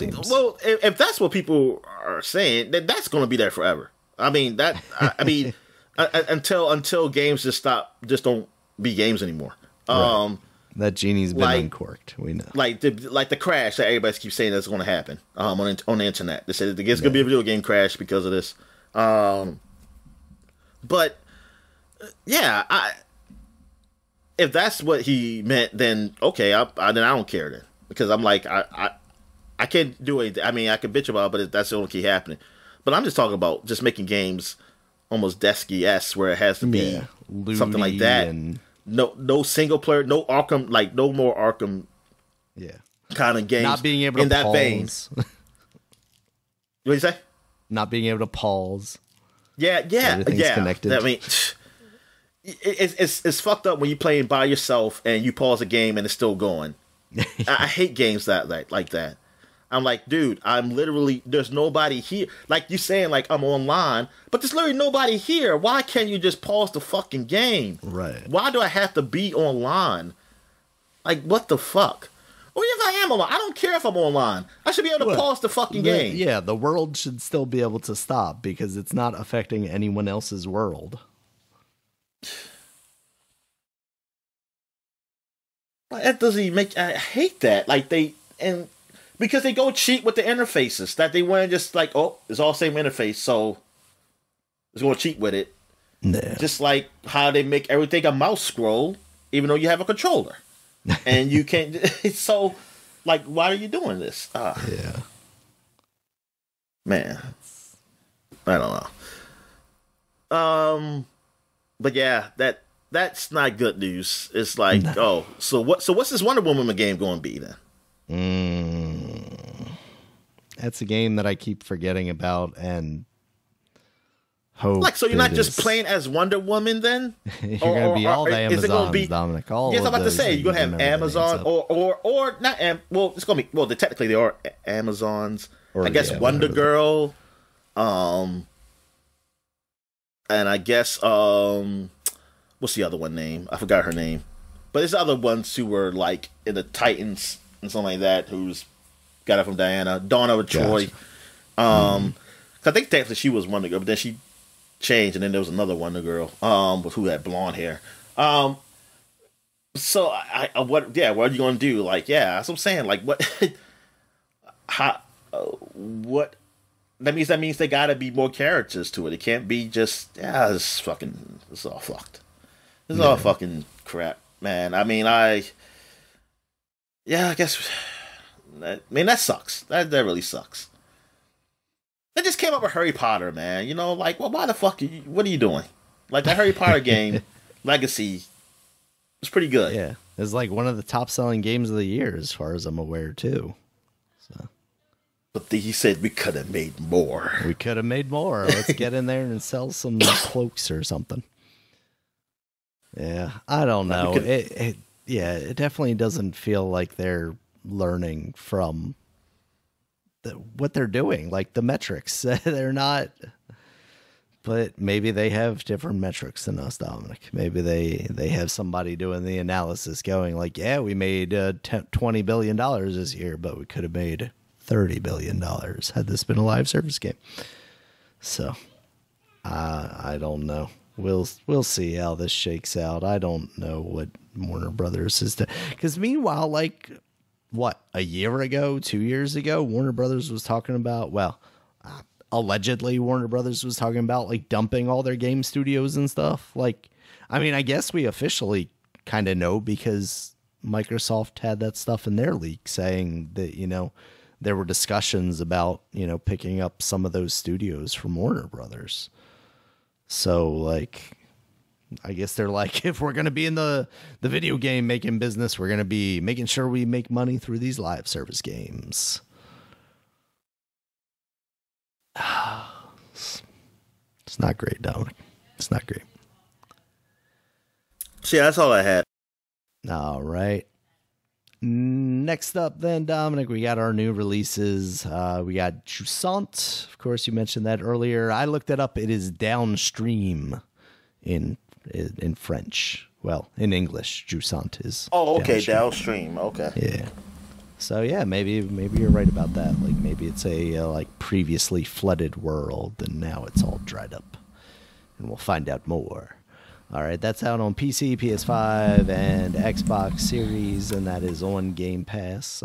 We also have War Tales. That's on Xbox One and Series X. Did you play some of that?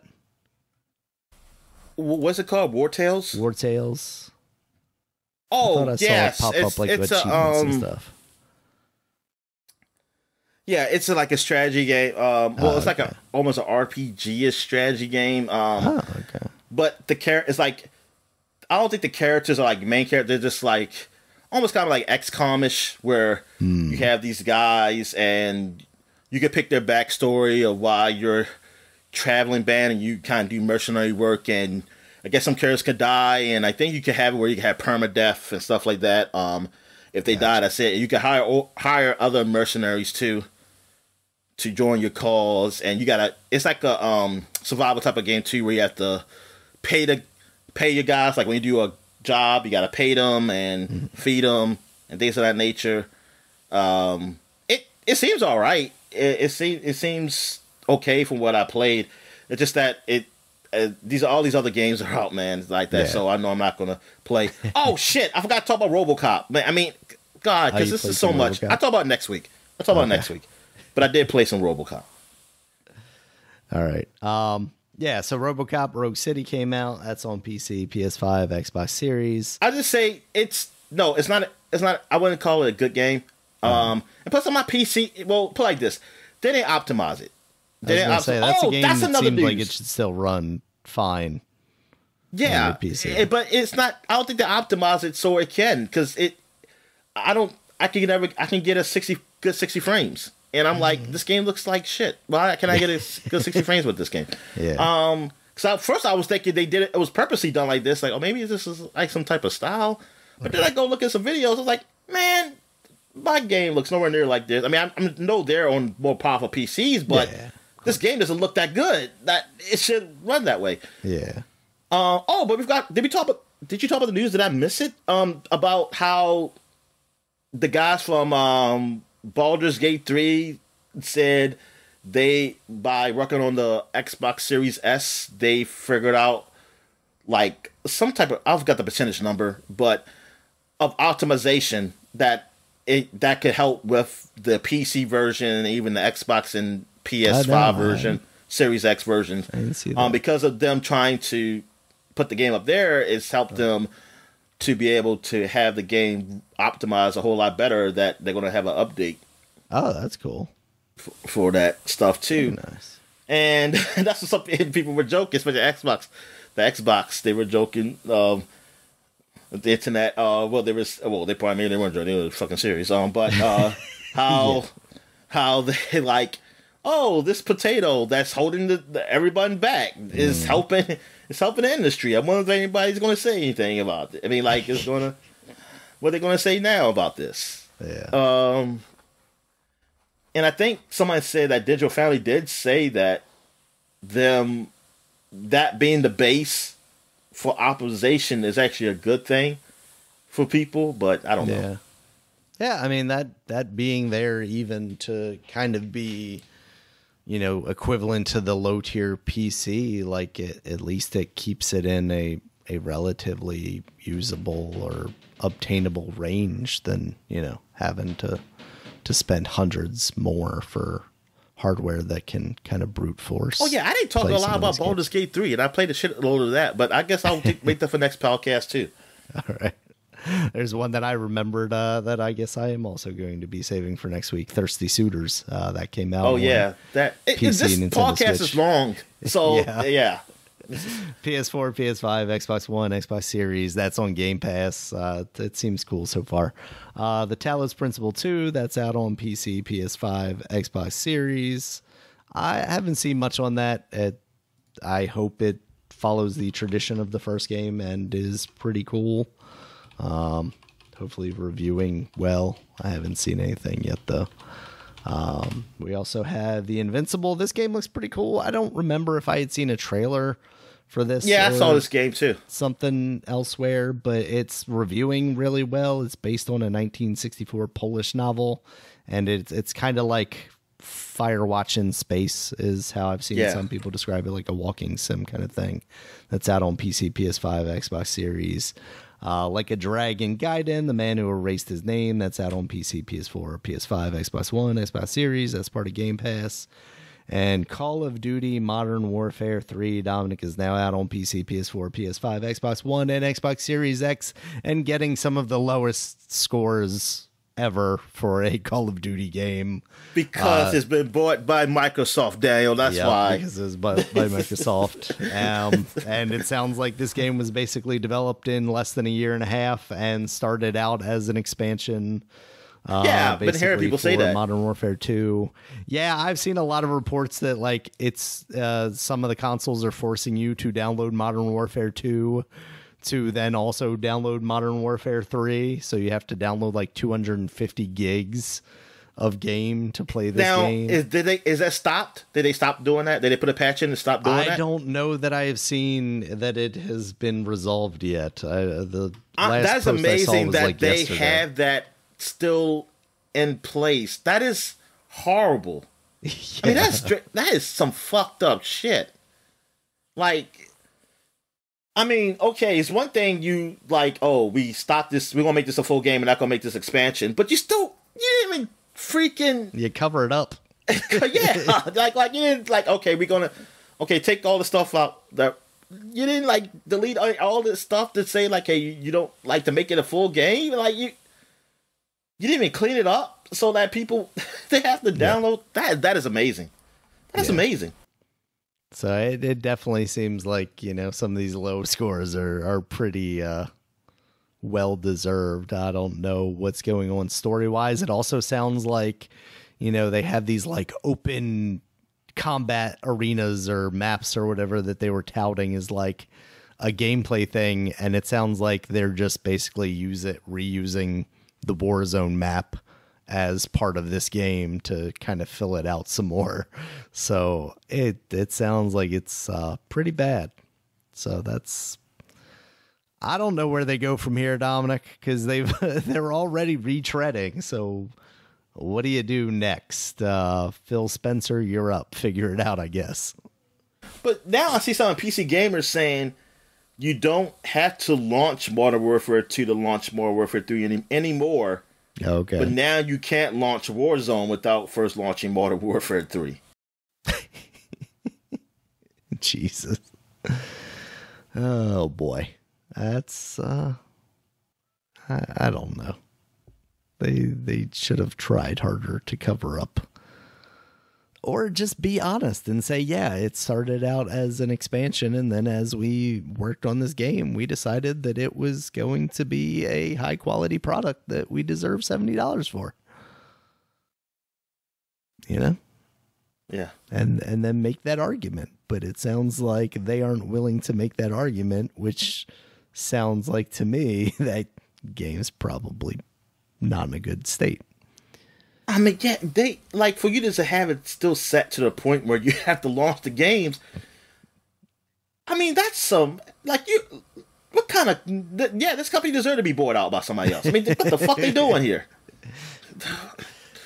Yeah, like you're one of the biggest AAA companies out there, and like shit like this shouldn't happen. Yeah. Now this is, I'm sure, or at least I'm hoping that this has been fixed since, but this is an article from Kotaku on November 2nd. Call of Duty Modern Warfare 3 error keeps asking players for Modern Warfare 2 disc. Like that's embarrassing. That is just straight up embarrassing. So. Someone said it might go deeper. To play Modern Warfare 4, you need to open Modern Warfare 3. But to open Modern Warfare 3, you need to open Modern Warfare 2. But the servers are offline. This is the future you wanted, Dominic, without discs. All right, Dominic, did you have anything else for the people this week? No, I'm good.